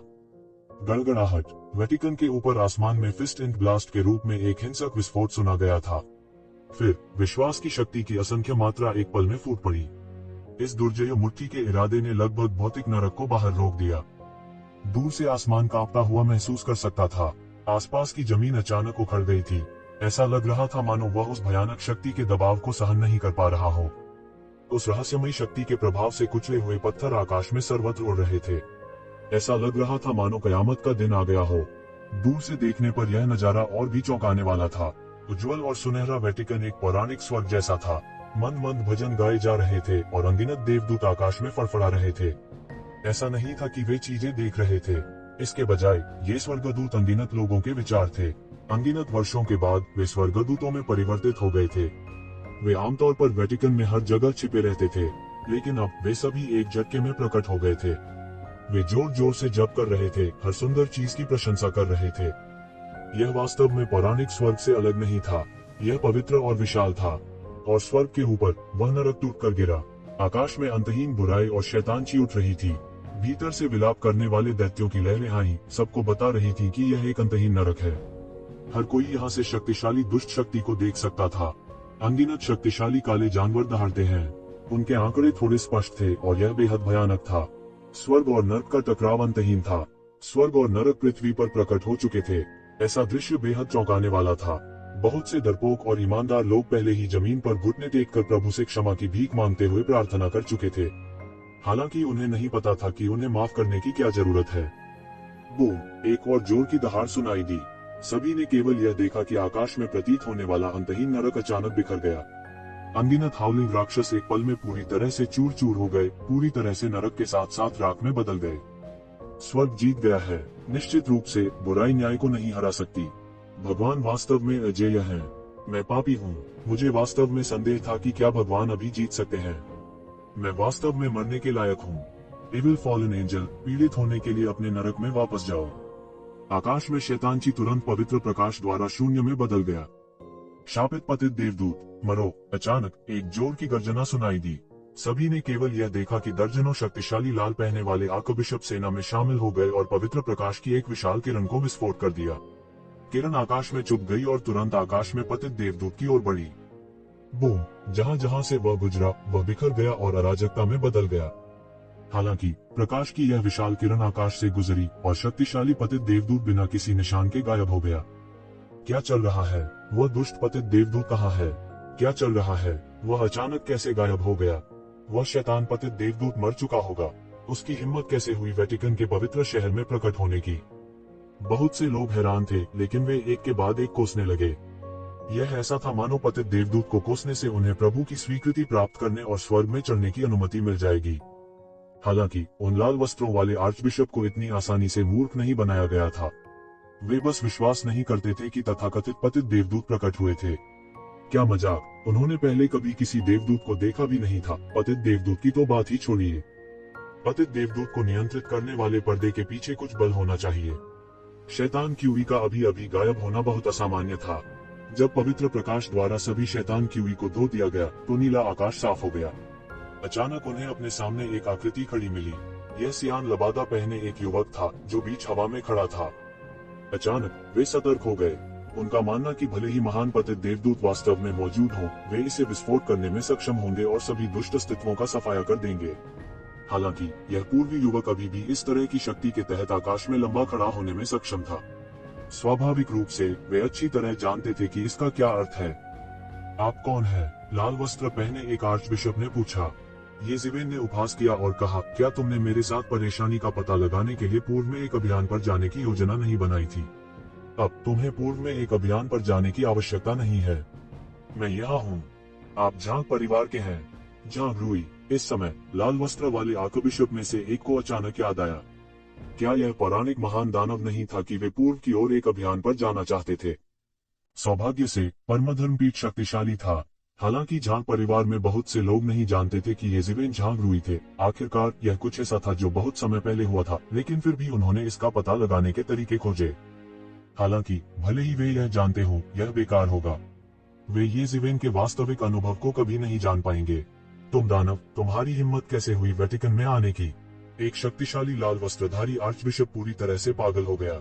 यह दानव और उसके सामने शैतान था जिसने उनके शक्तिशाली पादरियों को रहस्यमय शाही राजधानी में नष्ट कर दिया था। राक्षस, आपने जो किया है उसकी तुलना में मैं पहले से ही दयालु माना जाता हूँ। आपको आभारी होना चाहिए कि मैं आपके साथ परेशानी की तलाश में नहीं गया। पूर्व में एक अभियान पर जाने के लिए लोगों से संपर्क करने की आपकी हिम्मत कैसे हुई? येज़ेवेन उपहास किए बिना नहीं रह सकी। ये लोग केवल अपनी गलतियों के लिए दूसरों पर आरोप लगाना जानते थे। वे अपनी गलतियों को कभी नहीं देखेंगे। यदि उन्होंने अपने हाथ बहुत दूर न फैलाए होते तो उस दिन अनर्थ न होता। चूंकि तुम मेरे साथ परेशानी देखना चाहते हो तो मुझे दोष मत दो। येज़ेवेन की आंखें मारने के इरादे से भरी हुई थीं। वह कभी भी ऐसे व्यक्ति नहीं थे जो शांत होकर बैठते और मृत्यु की प्रतीक्षा करते। चूंकि दूसरे पक्ष का इरादा उसके साथ परेशानी निकालने का था, तो वह विनम्र नहीं होगा। उस दिन मैंने कहा था कि आपके लाल वस्त्र वाले आर्चबिशप के मूर्ख और नीच व्यवहार के कारण परमधर्मपीठ बड़ी परेशानी में होगा। आज मैं आपको प्रतिशोध दूंगा। यदि इसके लिए नहीं तो आप नहीं जान पाएंगे कि स्वयं क्या है। येज़ेवेन ने ठंडेपन से कहा। उसका लहजा अतुलनीय रूप से ठंडा था, मानो वह मृत्यु का देवता हो जिसने उसे नरक से बाहर निकाला हो। बूम! उनका शरीर उस शक्तिशाली शक्ति से प्रस्फुटित हुआ जो शीर्ष महान ऋषि की थी। भयानक आभा ने आकाश के गुंबद को चमकीले सुनहरे रंग में चमकते हुए संक्रमित कर दिया। यह यहाँ के पवित्र शहर के रंग से बिल्कुल अलग था। यह एक अद्वितीय दिव्य प्रतिभा थी जो केवल उन्हीं की थी। बजना, लंबी तलवार तुरंत टकरा गई और अंतहीन राक्षसी ऊर्जा के साथ एक अद्भुत तलवार की रोशनी फूट पड़ी। यह आकाश में छेद कर सीधे वेटिकन के पवित्र शहर की ओर गिर गया। रुकना! लाल वस्त्र पहने आर्चबिशप दहाड़ रहे थे। ये लाल कपड़े वाले आर्कबिशप जल्दी से हमला करने के लिए सेना में शामिल हो गए और संयुक्त रूप से एक शक्तिशाली अवरोध स्थापित किया। अगर सबकी आंखों के सामने येज़ेवेन का हमला सफल हो जाता है तो यह भयानक होगा। बूम! एक बहुत बड़ा विस्फोट हुआ और तलवार की रोशनी ने सीधे बैरियर पर बमबारी की, जिससे एक आश्चर्यजनक उन्माद फैल गया। बचाव के लिए 1 दर्जन से अधिक महान संत सेना में शामिल हुए। ऐसा लाइनअप वास्तव में काफी आश्चर्यजनक था, लेकिन येज़ेवेन के सामने यह स्पष्ट रूप से पर्याप्त नहीं था। मंत्रमुग्ध करने वाली बाधा जिसे उन्होंने संयुक्त रूप से व्यवस्थित किया था, आसानी से येज़ेवेन की तलवार के हमले से टूट गई थी। सौभाग्य से येज़ेवेन की तलवार की रोशनी भी जादू की बाधा को पार कर गई, लेकिन उसमें पर्याप्त ताकत नहीं थी। तो यह हवा में फैल गया। ठंडा आकाश, मंद धूप और आकाश में अनगिनत दानव आभा उमड़ रहे थे। यह पवित्र प्रकाश के विपरीत अधिक स्पष्ट था। मारना! एक शक्तिशाली लाल कपड़े पहने आर्कबिशप येज़ेवेन के सामने दौड़ा। वह लाल कपड़े पहने आर्कबिशप से भी अधिक अत्याचारी था जो उस दिन शाही राजधानी में गया था। उसने विश्वास के बल पर पैर रखा और पल भर में उड़ गया। उसने गुस्से में येज़ेवेन पर हमला किया और दुनिया तेजी से बदल गई। वह एक बड़ी हत्या के इरादे से दौड़ा। ऐसा हमला बेहद हिंसक था। उसका चेहरा भयावह रूप से ठंडा था। येज़ेवेन की पहचान जानने के बाद वह जानता था कि उसके सामने वाला व्यक्ति कोई अज्ञानी चींटी नहीं थी जिसने वेटिकन को भड़काने की हिम्मत की, बल्कि वास्तव में एक शक्तिशाली पागल आदमी था। उससे आसानी से निपटा नहीं जा सकता था, इसलिए उसने अपनी पूरी ताकत का इस्तेमाल किया और एक पल में येज़ेवेन की तरफ झपटा। बूम! उन्होंने एक मुक्का भी मारा। मुट्ठी का इरादा विकृत था, एक विशाल पहाड़ की तरह, और येज़ेवेन की ओर फट गया। येज़ेवेन उसे ऐसा अवसर कैसे दे सकती थी? उसने अपने हाथ फैलाए और थप्पड़ मार दिया। इस थप्पड़ ने सब कुछ तहस नहस कर दिया। उसकी हथेली शून्य हो गई। यह बहुत भयानक था। इसने सीधे मुट्ठी के इरादे को मौके पर ही तोड़ दिया और फिर लाल कपड़े पहने आर्कबिशप के शरीर पर गिर गया। लाल कपड़े पहने आर्कबिशप के शरीर का आधा हिस्सा येज़ेवेन द्वारा तोड़ा जाने वाला था। उसकी आधी खोपड़ी टूट गई थी और उसका आधा शरीर फट गया था। खून बह निकला और यह एक दुखद दृश्य था। लाल कपड़े पहने आर्चबिशप चिल्लाया और बार बार पीछे हट गया। वह येज़ेवेन के थप्पड़ से लगभग मर ही गया था। वह आखिरकार समझ गया कि लाइट एंड डार्कनेस चर्च की सेना में शामिल हो गए, लेकिन इंपीरियल कैपिटल में मर रहे थे। यह आदमी इंसानी खाल में एक राक्षस था। वह बहुत भयानक था। उसके चेहरे से एक भयानक और भयानक अभिव्यक्ति प्रकट हुई। अगर उसने अंतिम क्षण में हमले को रोकने के लिए विश्वास की शक्ति को आकर्षित नहीं किया होता तो शायद वह येज़ेबेल द्वारा एक पल में मारा गया होता। तार्किक रूप से कहा जाए तो उनकी ताकत में ज्यादा अंतर नहीं होना चाहिए। उनके साधना क्षेत्र समान थे, तो उनके युद्ध कौशल में इतना आश्चर्यजनक अंतर कैसे हो सकता है। एक दुर्जय अभ्यासी के लिए यह सबसे दुखद बात थी। हालांकि येज़ेबेल के हाथों दुखद रूप से मरने की तुलना में जीवित रहना बहुत बेहतर था। येज़ेबेल की आंखें अतुलनीय रूप से गहरी थीं, जैसे उनमें कोई ज्योति टिमटिमा रही हो। दूसरे लाल वस्त्रधारी आर्चबिशप भी हैरान रह गए। ऐसा कहा जा सकता है कि वे येज़ेबेल को बहुत महत्व देते थे। यह भी कहा जा सकता था कि येज़ेबेल से निपटने के लिए उन्होंने कई लोगों से सांठगांठ भी की थी। अगर वे येज़ेबेल से नहीं डरते तो उन्हें इतनी ताकतों के साथ सांठगांठ करने की क्या जरूरत थी। केवल पवित्र चर्च की सेना ही 10 झांक परिवारों को कुचलने के लिए पर्याप्त थी। लेकिन उन्हें अब भी उम्मीद नहीं थी कि वह इतना मजबूत होगा। वह एक राक्षस है जो नरक से बाहर रेंगता है, सबसे दुष्ट राक्षस। कुछ लाल वस्त्र पहने आर्चबिशप ने येज़ेबेल की ओर इशारा किया और दहाड़े, इस लानत दानव को भगवान के पास पश्चाताप करने के लिए भेजें। उन्होंने शोर मचाया और येज़ेबेल पर हमला कर दिया। कोई कल्पना कर सकता है कि 1 दर्जन से अधिक अत्याचारी महान संतों की शक्ति कितनी भयानक थी। आसमान फटा और धरती फटी। उबलता हुआ दृश्य था। सुनहरी पवित्र रोशनी ने आकाश को रोशन किया और सब कुछ पूरी तरह से ध्वस्त कर दिया। हालांकि येज़ेबेल कैसे डर सकती थी। वह सीधे मौके पर पहुंचे और इन लाल वस्त्रों वाले आर्कबिशप के बीच पहुंचे। बूम! गड़गड़ाहट की आवाज का एक और धमाका हुआ। शक्तिशाली झटके की लहर ने पहले ही आकाश को कांपने का कारण बना दिया था। वेटिकन पर जादू भी परत दर परत रहता जा रहा था। विधर्मी, यह ऐसी जगह नहीं है जहां आप अत्याचारी व्यवहार कर सकें। एक लाल वस्त्रधारी आर्चबिशप दहाड़ा। नीचे अनगिनत विश्वासी इस दृश्य को देख रहे थे। जब उन्होंने देखा कि भयानक विधर्मी वास्तव में अपनी ताकत से इतने सारे लाल वस्त्र वाले आर्कबिशप का मुकाबला कर सकता है, तो वे पहले ही चौंक गए। पवित्र चर्च में लाल पहने वाले आर्कबिशप की स्थिति पोप के बाद दूसरे स्थान पर थी। यह कहा जा सकता है कि वे पवित्र चर्च में विश्वास के सबसे बड़े स्रोत थे। लेकिन अंत में वे एक युवा विधर्मी के लिए कुछ नहीं कर सके। यह कैसी भयानक स्थिति थी। लाल वस्त्र पहने आर्चबिशप ने येज़ेबेल को घेरने के लिए अपने सभी हथकंडे अपनाए। 1 दर्जन से अधिक लोगों ने आकाश और पृथ्वी को ढहा दिया। भूतों ने हाहाकार मचाया और भेड़ियों ने हाहाकार किया। तारों ने अपनी चमक खो दी और पूरी आकाशगंगा धुंधली हो गई। येज़ेबेल न तो धीमे थे और न ही चिंतित थे। किसी भी तरह का हमला उसकी उंगलियों पर कहा जा सकता था। जरा भी कठिनाई नहीं हुई। उसने 1 दर्जन से अधिक लाल वस्त्रधारी आर्चबिशप के हमलों को बार बार रोका। हर कोई अवाक रह गया और उनके चेहरों पर अविश्वास के भाव थे। उसने एक कदम आगे बढ़ाया और एक रास्ता निकाला। उन्होंने अतुलनीय क्रूरता के साथ पवित्र प्रकाश को नष्ट कर दिया। फिर वह एक लाल वस्त्रधारी आर्चबिशप के सामने दौड़ा और अपने पंजों से पकड़ लिया। न्याय के पवित्र पंजा ने दुनिया में सभी अन्याय का न्याय किया। लाल लबादे वाले आर्चबिशप का पंजा ठीक उसी जगह पर घुस गया। लाल वस्त्र पहने आर्चबिशप का चेतना का सागर प्रकाश को प्रतिबिंबित कर रहा था। वो लगातार दर्द से चिल्लाता रहा और संघर्ष करना चाहता था, लेकिन वो येज़ेबेल की पकड़ से मुक्त नहीं हो सका। मैं इसे स्वीकार नहीं कर सकता। मैं इसे स्वीकार नहीं कर सकता। मैं अभी तक पोप नहीं बना हूँ। मैं यहाँ कैसे मर सकता हूँ। उन्होंने लगातार संघर्ष किया, लेकिन दुर्भाग्य से परिणाम शुरू से ही तय हो गया था। इसे बदलने का कोई तरीका नहीं था। उसका जीवन तेजी से बह गया और उसका पूरा शरीर एक पल में फट गया, खून की बारिश में बदल गया। येज़ेबेल के सामने वो बहुत कमजोर था। अन्य लाल वस्त्रधारी आर्चबिशप इस दृश्य को देखकर और भी उन्मादी हो गए। हालांकि उनके पास आमतौर पर सभी प्रकार के गंदे विचार हो सकते हैं, इस समय वे सभी पवित्र भूमि को अपने हृदय में घेर रहे थे। वे और भी पागल और शांत हो गए और उनके दिलों में हत्या का इरादा तेज हो गया। वे साधारण कृषकों से आर्चबिशप के पद तक कदम दर कदम चढ़ने में सक्षम थे। उनका दिमाग लंबे समय से बहुत दृढ़ था। हालांकि वे येज़ेबेल के सामने पूरी तरह से असहाय थे। इससे वे बहुत क्रोधित हुए, लेकिन साथ ही बहुत शक्तिहीन भी हो गए। साथ ही उन्होंने यह भी महसूस किया कि उनके सामने जो लड़का था वह शायद कोई साधारण चरित्र नहीं था। यदि वे सब कुछ नहीं करते तो वे उनके विरोधी बिल्कुल नहीं हो सकते थे। पवित्र हथियार बुलाओ। उन्होंने हाथ मिलाया, गर्जना की और आह्वान किया। अचानक स्वर्ग और पृथ्वी के बीच का स्थान बिखर गया। एक लंबा भाला आसमान से बह गया। लंबे भाले से एक भयानक शक्ति निकली और येज़ेबेल की ओर जा घुसी। मरो विधर्मी, लॉन्गिनस के भाले के फैसले को स्वीकार करो। यह लंबा भाला पवित्र हथियार था जिसने मिथकों और किंवदंतियों में भगवान को मौत के घाट उतार दिया था। यहाँ तक पौराणिक भगवान को भी चाकू मारकर मार डाला गया था। जिसके पास यह लंबा भला होगा वह अजेय और अजेय होगा। सभी के साथ कई लोगों ने वास्तव में लोंगिनस के भले को एक बकवास की गंती माना था। कोई नहीं जानता था कि ईश्वर है या नहीं, उस लंबे भले की तो बात ही छोड़िए।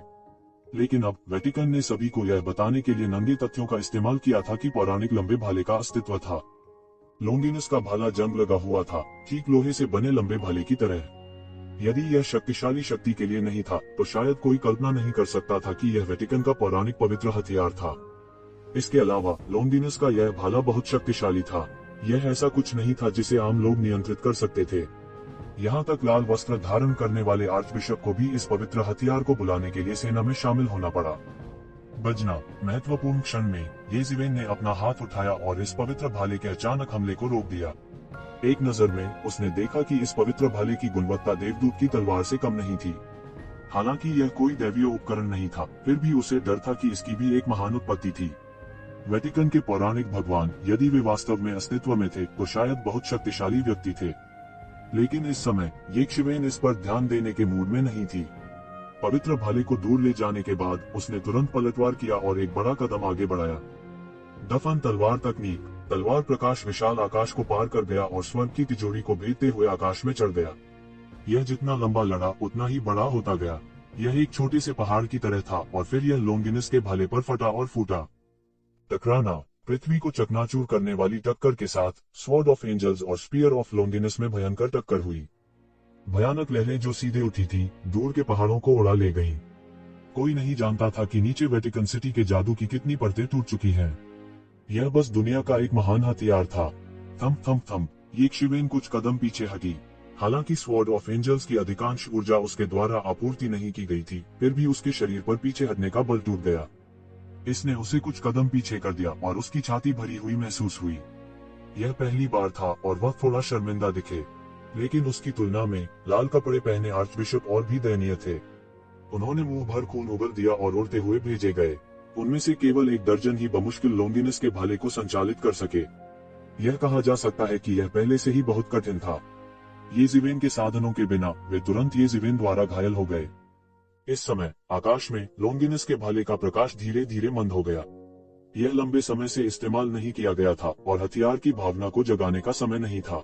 एक पल में उसी गुणवत्ता के स्वॉर्ड ऑफ एंजल्स के साथ एक चौंकाने वाली टक्कर हुई और इसकी रोशनी तुरंत मंद हो गई। और जैसे ही लाल कपड़े पहने आर्चबिशप उड़ाए जाने के बाद ऊपर देखने वाले थे, उन्होंने अचानक एक ऐसा दृश्य देखा जिससे वे डर से कांपने लगे। उसके बाद शापित विधर्मी ने अपने शरीर को स्थिर कर लिया। उसने सीधे एक बड़ा कदम आगे बढ़ाया और फिर एक हाथ से लोंगिनस के भाले को पकड़ लिया। उनके दिल में अचानक एक बुरी भावना उभरी। यदि वह वास्तव में सफल हो गया तो भविष्य में क्या होगा? यह बस पागलपन था, लेकिन वे इसे रोक नहीं सके। वे केवल बेबसी से देख सकते थे जब येज़िवेन ने लोंगिनस के भाले को पकड़ लिया। इसमें कोई संदेह नहीं था कि यद्यपि लोंगिनस का भाला वेटिकन में सबसे शक्तिशाली पवित्र उपकरण नहीं था, लेकिन इसमें सबसे शक्तिशाली आक्रमण शक्ति थी। इसे वेटिकन का सबसे तेज भाला कहा जा सकता है, जो सभी दुश्मनों को भेदने में सक्षम है। जैसे ही येज़िवेन का हाथ लोंगिनस के भाले को छूने वाला था, लोंगिनस का भाला तुरंत तेज रोशनी के साथ फूट पड़ा। अनगिनत कानून भगोड़े बन गए और फूट पड़े। येज़िवेन को पूरी तरह से मारने की कोशिश में उसकी ओर दौड़ पड़े। येज़िवेन के शरीर से एक शक्तिशाली शक्ति निकली और दानव बेकनिंग बैनर अचानक उसके शरीर से निकल गया। एक पल में, इससे पहले कि कोई प्रतिक्रिया कर पाता, लोंगिनस का भाला दब गया। पवित्र उपकरण की भयानक शक्ति के सामने लोंगिनस का भाला भी इसका सामना नहीं कर सका। इसे तुरंत दबा दिया गया और सभी हमले शून्य में बदल गए। फिर येज़िवेन ने अपने हाथ में लोंगिनस के भाले को सफलतापूर्वक पकड़ लिया और दिव्य सम्राट हथियार शोधन तकनीक को लगातार संचालित किया। यह वास्तव में हथियार सम्राट की हथियार शोधन तकनीक होने के योग्य था। इसमें अंतहीन रहस्य थे और इसने उसे एक पल में लोंगिनस के भाले को शांत करने की अनुमति दी। हालांकि लोंगिनस के भाले में एक शक्तिशाली इच्छा शक्ति थी, लेकिन जब तक यह एक जादू का उपकरण था तब तक यह बच नहीं पाएगा। इस समय लाल कपड़े पहने आर्चबिशप भी अचंभे में पड़ गए। वे पूरी तरह से हक्का बक्का रह गए, जैसे कि उन्होंने दुनिया की सबसे अविश्वसनीय चीज देखी हो। यह हजारों वर्षों से वेटिकन का पवित्र उपकरण था। ऐसी स्थिति पहले कभी नहीं आई थी जहां वास्तव में किसी बाहरी व्यक्ति द्वारा इसे वश में किया गया हो। हालांकि येज़िवेन ने केवल लोंगिनस के भाले को शांत किया था और अभी इसे परिष्कृत करना बाकी था। यह उनके लिए पहले से ही काफी चौंकाने वाला था। यह बस उनकी सामान्य समझ को तोड़ रहा था। दुनिया छोड़ने से पहले भगवान द्वारा वेटिकन के लिए छोड़े गए पवित्र उपकरण को वास्तव में एक दिन किसी ने वश में कर लिया था। इस समय उन्हें वास्तव में खून की उल्टी जैसा महसूस हो रहा था। लॉन्डिनस के भाले को शांत करने के बाद येज़ेबेल ने उसे अपनी अंगूठी में रख लिया। हालांकि यह त्यानुवान मिरर नहीं था, लेकिन यह अब उसके लिए पर्याप्त से अधिक था। मुझे देखने दो कि तुम्हारे पास और क्या तरकीबें हैं, तो ज़ेबेन ने उपहास किया, लेकिन उसने कोई चाल नहीं चली।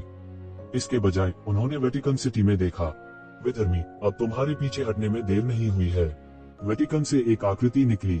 यह एक बूढ़ा व्यक्ति था जो 70 या 80 के दशक का लग रहा था। वह पोप के शाही वस्त्र पहने हुए था और सुनहरी रोशनी से चमक रहा था। उनके पास दुनिया में एक सम्राट की महिमा थी, शायद इससे भी ज्यादा। उनका प्रताप इन लाल वस्त्रों वाले आर्चबिशपों से भी ऊपर था। इस व्यक्ति की पहचान भी स्पष्ट थी। येज़ेबेल ने लगभग तुरंत पहचान लिया कि यह बूढ़ा व्यक्ति वेटिकन सिटी का वर्तमान सर्वोच्च शासक, पापल राज्य का पोप होना चाहिए। निस्संदेह कार्डिनलों की तुलना में पोप सच्चा शासक था। यहाँ तक पश्चिम की कई शक्तिशाली ताकतें भी कमोबेश वेटिकन से जुड़ी हुई थीं और उससे बंधी हुई थीं। यहाँ तक अगर पोप थे तब भी वे वेटिकन सिटी होंगे। आप सभी पोप होंगे जो पोप थे, जो उसमें थे जो थे का। तो ज़ेबेन ने उपहास किया और कहा, वह था जो वास्तव में यहाँ चीजें बेचने में बेशर्म था। इसके विपरीत वेटिकन के लोगों को सावधान रहने की जरूरत थी। येज़ेबेल ने पोप की ओर देखा। लाल कपड़े पहने आर्चबिशप की तुलना में पोप वास्तव में अधिक शक्तिशाली थे।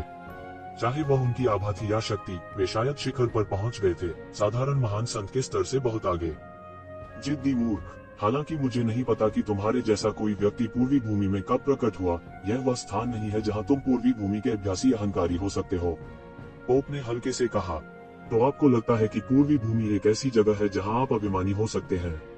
आपने व्यक्तिगत रूप से लोगों को मेरे भतीजे को स्वर्गीय क्लेश को पार करने से रोकने के लिए भेजा था। मुझे रोकने के लिए आपने झांग परिवार का उपयोग करते हुए सबसे घृणित साधनों का भी इस्तेमाल किया, मुझे धमकी। मैंने उस समय कहा था कि परमधर्मपीठ बहुत संकट में होगा। क्या आपको लगता है कि मैं सिर्फ मजाक कर रहा था? येज़ेबेल जल्दी में नहीं थी।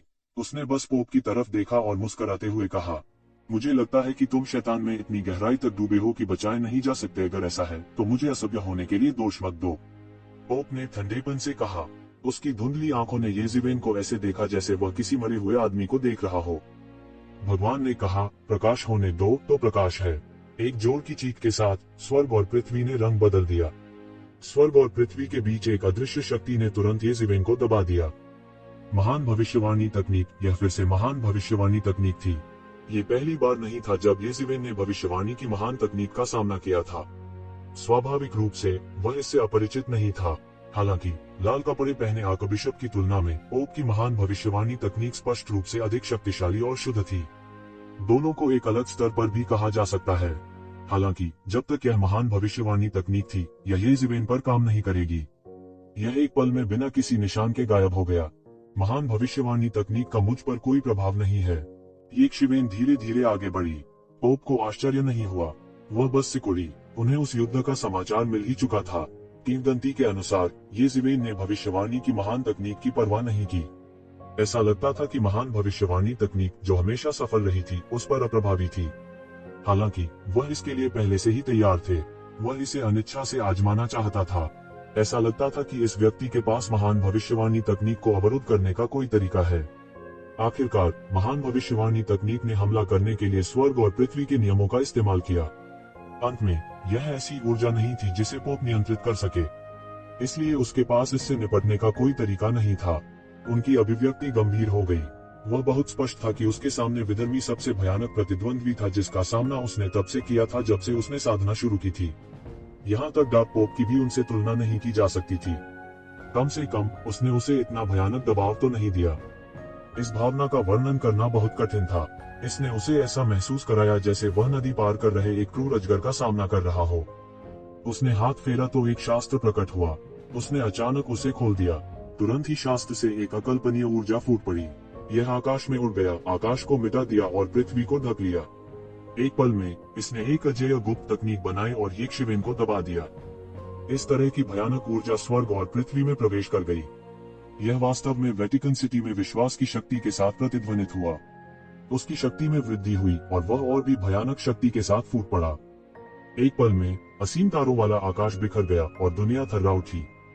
यह एक अतुलनीय शक्तिशाली ऋषि उपकरण था। यह ऐसा था जैसे कोई वास्तविक ऋषि पुनर्जीवित हो गया हो। वेटिकन हजारों सालों से पश्चिम में मजबूती से खड़ा होने में सक्षम था, तो जरा भी फाउंडेशन कैसे नहीं होगा। यह इस बार पूरी तरह से परिलक्षित हुआ। विधर्मी मरो, यह पवित्र बाइबल की शक्ति है। कोई भी पवित्र बाइबल की शक्ति का विरोध नहीं कर सकता। पोप दहाड़ा, जिस गति से उसने शास्त्र के पन्ने पलटे, वह बढ़ती चली गई। प्रभावशाली आभा जो एक शीर्ष बिजली घर से संबंधित थी, प्रस्फुटित हुई। ऐसा लग रहा था जैसे यह महान संत के दायरे को पार कर जाएगा। बहुत से विश्वासियों ने आराधना में घुटने टेके। यह पौराणिक पवित्र बाइबल निकला। यह कहने की आवश्यकता नहीं थी कि वेटिकन में पवित्र बाइबल की स्थिति विश्व में प्रभु के अवतार के लगभग बराबर थी। कई लोगों ने इस समय पूजा में घुटने टेक दिए। यहाँ तक इस समय पवित्र बाइबल भी निकाल ली गई थी। कोई अच्छी तरह से कल्पना कर सकता है कि लड़ाई एक सफेद गर्म अवस्था में प्रवेश कर चुकी थी। मैं एक ही तलवार से सारे कानून तोड़ सकता हूँ, येज़ेबेल ने दहाड़ा और अपनी तलवार से उसे काट डाला। तलवार की रोशनी ने सब कुछ ढक दिया और उसके रास्ते में आने वाली हर चीज को काट डाला। यह ऋषि लोक से प्रस्फुटित हुई प्रकाश की किरणों से भयंकर रूप से टकराया। गड़गड़ाहट, क्रमिक विस्फोटों की एक श्रृंखला के कारण आकाश में एक भयानक ब्लैक होल दिखाई दिया। दूर से देखने पर ऐसा लगता था जैसे कोई विशाल जानवर अपना मुंह खोल चुका हो और अनंत आकाश को खा रहा हो। पोप बार बार डगमगाया। उसके शरीर पर खून के निशान थे। तलवार के नीचे उनके जैसे शीर्ष बिजलीगर ने भी एक अवर्णनीय भयानक दबाव महसूस किया। वह एक पल में कुचला जाने वाला था। वह थोड़ा चौंक गया। येज़ेबेल ने जिस शक्ति का विस्फोट किया था, वह उसकी कल्पना से कहीं अधिक अत्याचारी थी। वह तलवार से नहीं मारा गया क्योंकि वह पवित्र बाइबल के संरक्षण में था। हालांकि पवित्र बाइबल उसकी शक्ति को उस हद तक नहीं बढ़ा सकी। वह साधारण महान संतों के खिलाफ अजेय था, लेकिन येज़ेबेल उससे बुरा नहीं था।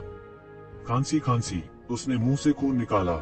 वह अंत में इसे अब और नहीं रोक सका। आप लंबे समय से घायल हैं, लेकिन आपने अभी भी खुद को बाहर आने के लिए मजबूर किया है। ऐसा लगता है कि आपकी मृत्यु वास्तव में निकट है। येज़ेबेल के चेहरे पर जरा भी सहानुभूति नहीं थी। उन्होंने लंबे समय से देखा था कि पोप सामान्य नहीं थे। ऐसा लग रहा था कि जबरदस्त सफलता के बाद उन्होंने एक सीक्वेल छोड़ दिया है। हालांकि शायद इसके बारे में कोई नहीं जानता था। इसलिए अगर येज़ेबेल बाहर जमकर लड़ रही थी, तो भी पोप बाहर नहीं आए। यह अभी तक नहीं था जब उसके पास कोई अन्य विकल्प नहीं था कि उसने अनिच्छा से व्यक्तिगत रूप से लड़ने का फैसला किया। हालांकि पोप को थोड़ी भी सहानुभूति नहीं थी। शत्रु के प्रति दया स्वयं के प्रति क्रूरता थी। वह सैकड़ों वर्षों से इस सत्य को जान चुका था। चूंकि वेटिकन ने उनका दुश्मन होना चुना था, तो और कोई चारा नहीं था। यह तुम्हें मानने के लिए पर्याप्त है। पोप की अभिव्यक्ति उदास थी। उसके शरीर से अनगिनत ईश्वरीय जंजीरें फूट पड़ी। चटकने वाले आंकड़ों की झड़ी लग गई। अरबों लाइट ड्रैगन्स की तरह चमकी, ढह गई और फिर से प्रकट हो गई। बूम! पोप ने अपनी मुट्ठी घुमाई और सारी शक्ति येज़ेबेल की ओर दबाव डालते हुए एक रेखा में परिवर्तित हो गई। हालांकि वह जबरदस्ती पारलौकिक क्षेत्र को तोड़ने में विफल रहा, फिर भी उसकी ताकत बनी रही। वह सुनहरी लपटों के समूह की तरह था, येज़ेबेल की ओर दौड़ रहा था। येज़ेबेल उसे कैसे करीब आने दे सकती थी? उन्होंने अपनी शक्ति को भी चरम पर पहुंचा दिया था। उसे कुछ भी करने की जरूरत नहीं थी। उसे चुपचाप पोप के गिरने का इंतजार करना पड़ा। बूम! यह एक और चौंकाने वाली टक्कर थी। येज़ेबेल ने सीधे तौर पर पुनर्जन्म के सर्वोच्च सिक्स पाथर्स को प्रदर्शित किया। पोप पूरे वेटिकन सिटी के विश्वास की शक्ति को आकर्षित कर सकते थे और येज़ेबेल की ह्यूमन डाउफिस्ट दुनिया की शक्ति को आकर्षित कर सकते थे। यह भी अटूट था। इस समय दोनों के बीच लड़ाई एक सफेद गर्म अवस्था में प्रवेश कर चुकी थी। हालांकि उनमें से केवल दो ही जानते थे कि वे अकेले नहीं लड़ रहे थे। वे हजारों प्राणियों की इच्छा से युद्ध कर रहे थे। यह दो भयानक इच्छाओं की टक्कर थी, उन दोनों के परे भी। अवशोषित शक्ति भी मजबूत और मजबूत हो रही थी, लेकिन येज़ेबेल का अभी भी पलड़ा भारी था। पोप केवल विश्वास की शक्ति उधार ले सकते थे, लेकिन येज़ेबेल पूरी मानव जाति की इच्छा उधार ले सकते थे। यह एक मूलभूत अंतर था और येज़ेबेल पूरी मानव जाति की इच्छा को उधार ले सकते थे। यह एक मूलभूत अंतर था और येज़ेबेल जो शक्ति उधार ले सकता था वह अधिक मजबूत थी। उनके शरीर में दो अकल्पनीय इच्छा शक्ति और शक्ति का संचार हो गया था। दुनिया की इच्छा का मार्गदर्शन करने के लिए येज़ेबेल के पहले इरादे की तुलना में पोप ने लड़ने के लिए विश्वास की शक्ति को ले जाने के लिए अपने शरीर का पूरी तरह से उपयोग किया। वह पहले से ही घायल था और अब उसे जबरन बिजली के इस विस्फोट का समर्थन करना पड़ा। यह बहुत कठिन कहा जा सकता है। पहले तो वह अभी भी येज़ेबेल के साथ समान रूप से लड़ने में सक्षम था, लेकिन जैसे जैसे समय बीतता गया वह धीरे धीरे नुकसान में पड़ गया। जल्द ही नीचे के कई विश्वासी भी देख सकते थे कि समय समय पर खून टपक रहा था। ऐसा लग रहा था जैसे आसमान से खून की भारी बूंद गिर रही हो। यहाँ तक रक्षात्मक जादू को भी छेद दिया गया था। कोई भी कल्पना कर सकता है कि पोप की ताकत कितनी निरंकुश थी। हालांकि विश्वास की शक्ति उधार लेने के बाद भी वह एक शिवेन को दबा नहीं सका।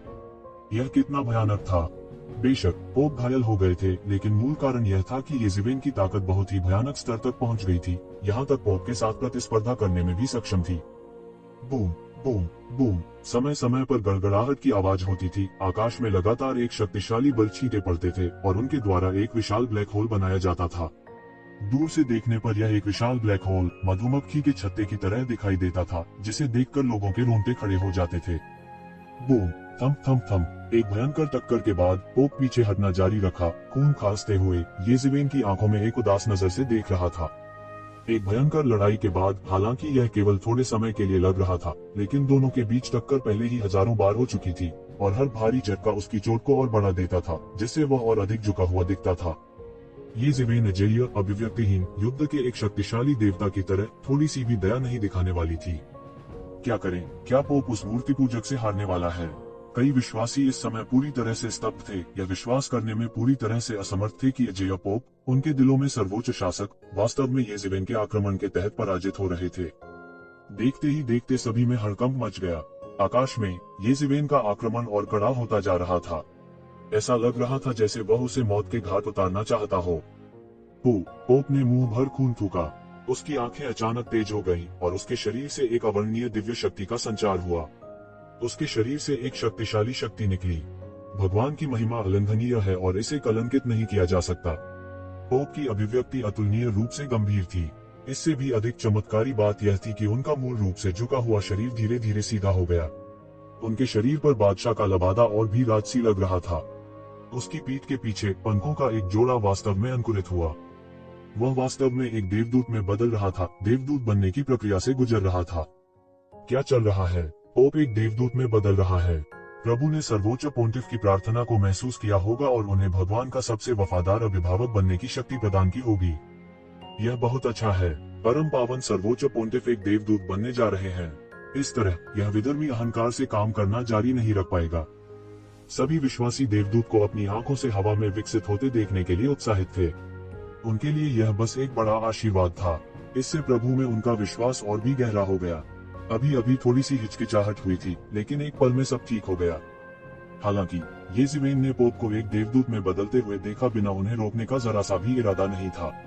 उसने मंद स्वर में कहा, तुम जबरन देवदूत बनने की कोशिश कर रहे हो। असफल होने के बाद तुम गंभीर रूप से घायल हो जाओगे। उसके सामने पोप, जो धीरे धीरे एक देवदूत में बदल गया था, उसकी आंखों में भी इस समय एक झटके की चमक थी। इस मामले के बारे में केवल वेटिकन के उच्चतम स्तर को पता था। यहाँ तक वास्तविक स्थिति भी खुद पोप ही जानते थे। येज़ेबेल ने केवल एक नजर डाली और वह पहले ही इसे पूरी तरह से देख चुका था। इस व्यक्ति की भयानक दृष्टि थी। हालांकि पोप को यह नहीं पता था कि एक शिवेन ने मुक्ति की आंखें खोल दी थी। छुटकारे की शक्ति के सामने किसी भी प्रकार का छिपावरहीन था।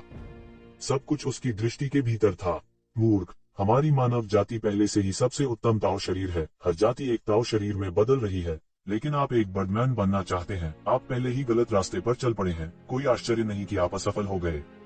येज़ेबेल ने बिना किसी शिष्टता के अपनी आवाज में कहा, तुम बहुत अहंकारी मत बनो। पोप ने ठंडेपन से कहा। उसकी जीवन शक्ति छलक रही थी और उसके शरीर में ऊर्जा उमड़ रही थी। यहाँ तक नश्वर लोग भी इसे नंगी आंखों से देख सकते थे। यह अब उनके जीवन को जलाने जितना आसान नहीं था, बल्कि एक आखिरी प्रयास था। यहाँ तक अगर मुझे भगवान को देखने के लिए स्वर्ग जाना है, तो मैं तुम्हें दबा दूंगा, एक विधर्मी। पोप ने धीरे से कहा, तुम्हें इस दुनिया में छोड़ना प्रभु की सबसे बड़ी निंदा है। मुझे दबाओ, बहुत से लोगों ने ऐसा कहा है, लेकिन किसी ने भी ऐसा नहीं किया है। येज़ेबेल ने कहा, मैं आपको बता दूंगा कि एक बर्डमैन बनना बेकार है। वेटिकन को एक बड़ी आपदा का सामना करना तय है। विधर्मी, मरो! पोप जोर से चिल्लाया। उसकी आवाज अभी पूरी भी नहीं हुई थी और उसका पूरा शरीर एक शिवेन के सामने आ चुका था। पंखों के उस जोड़े के सहारे उसकी गति अब तक शिखर पर पहुंच चुकी थी। वास्तव में उसकी गति एक क्षण पहले की तुलना में कई गुना बढ़ गई थी।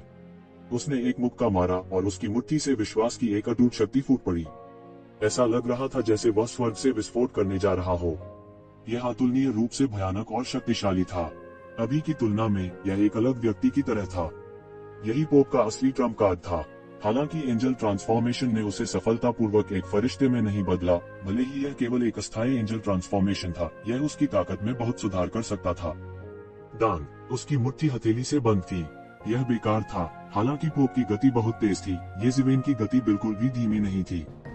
भयानक टक्कर से चिंगारी फूट पड़ी और ऊर्जा का एक उन्माद पल भर में बह गया। येज़ेबेल की गति जरा भी धीमी नहीं थी। उनका पलटवार छाया की तरह पीछा करता हुआ पल भर में पहुंच गया। एक पल में उसके हाथ में पहले से ही एक लंबी तलवार थी और तुरंत नीचे गिर गई। इस समय येज़ेबेल के शरीर से अनगिनत शैतानी ऊर्जा फूट पड़ी, जो एक असली पतित देवदूत की तरह विशाल आकाश में प्रवेश कर रही थी। पंखों की एक जोड़ी भी उसके पीछे बेहोश दिखाई दी और उसकी गति तुरंत कई स्तरों तक बढ़ गई। दूर से देखने पर ऐसा लग रहा था जैसे आकाश में एक पतित देवदूत और देवदूत के बीच टक्कर हो रही हो। हालांकि ये दोनों मनुष्य थे और वास्तविक देवदूत नहीं थे। इस समय अनगिनत विश्वासियों के दिलों में यह ऐसा था मानो पौराणिक युग फिर से आ गया हो। देवदूत और पतित देवदूत जो केवल पौराणिक युग में प्रकट हुए थे, उनके सामने प्रकट हुए थे। तब भगवान के अस्तित्व के बारे में कोई संदेह नहीं था। बस इतना था कि वे पर्याप्त ईमानदार नहीं थे। तुच्छ चालें, तुम अभी भी मेरे सामने दिखावा करने में सक्षम होने से बहुत दूर हो। तलवार की आभा एक लंबे अजगर में बदल गई और यह एक झरने की तरह भयंकर रूप से बह गया। एक जोरदार टक्कर की आवाज के साथ फूट पड़ा। पोप के सिर के ठीक ऊपर पवित्र बाइबल एक बार में प्रदर्शित की गई थी। अनगिनत पवित्र ज्योतियां फूट पड़ी, जैसे कोई जलप्रपात उसके सामने गिर रहा हो। इसने वास्तव में येज़ेबेल की एंजल तलवार को अवरुद्ध कर दिया। इस सब का वर्णन करने में काफी समय लगा, लेकिन वास्तव में यह केवल एक पल की बात थी। इससे पहले कि कोई प्रतिक्रिया दे पाता, दोनों पक्ष फिर से लड़ चुके थे। एंजल ट्रांसफॉर्मेशन के बाद पोप को खुद चरम शक्ति पर कहा जा सकता है। यदि वह एक और स्तर ऊपर जाता, तो वह कुछ कमजोर ट्रांसेंडेंट रियल मास्टर्स के साथ प्रतिस्पर्धा भी कर सकता था। साधारण महापुरुष को दबाना उतना ही आसान था जितना कि हाथ फेरना। हालांकि येज़ेबेल कोई साधारण महान संत नहीं थे। यहाँ तक अगर वह ग्रेट सेज पीक पर था, तो वह अपनी अद्भुत मार्शल आर्ट की समझ और साधना पर भरोसा कर सकता था ताकि इस दायरे से बहुत दूर तक शक्ति को बाहर निकाला जा सके। इसलिए पोप ने अपनी तरफ से पूरी कोशिश की थी, लेकिन वो फिर भी येज़ेबेल के साथ कुछ नहीं कर सके। दो भयानक मार्शल यंत्र आकाश में भयंकर रूप से लड़े। चाहे वह राक्षसी ऊर्जा हो जो पहाड़ और नदी की तरह बहने वाली परी तलवार से फूटती हो, या पवित्र बाइबल से निकलने वाली पवित्र रोशनी, इसने आकाश में सूरज को अपना रंग खो दिया। राक्षसी ऊर्जा और पवित्र प्रकाश ने क्रमशः आकाश के आधे हिस्से पर कब्जा कर लिया, सब कुछ ढक लिया। कुछ समय के लिए केवल सोने और भूरे रंग को आकाश में एक दूसरे को निगलते हुए देखा जा सकता था, जैसे आकाश में दो विशाल लहरें टकरा रही हों। यह बेहद भयानक था। बहुत से लोग अपने जीवन में ऐसी टक्कर नहीं देख पाएंगे।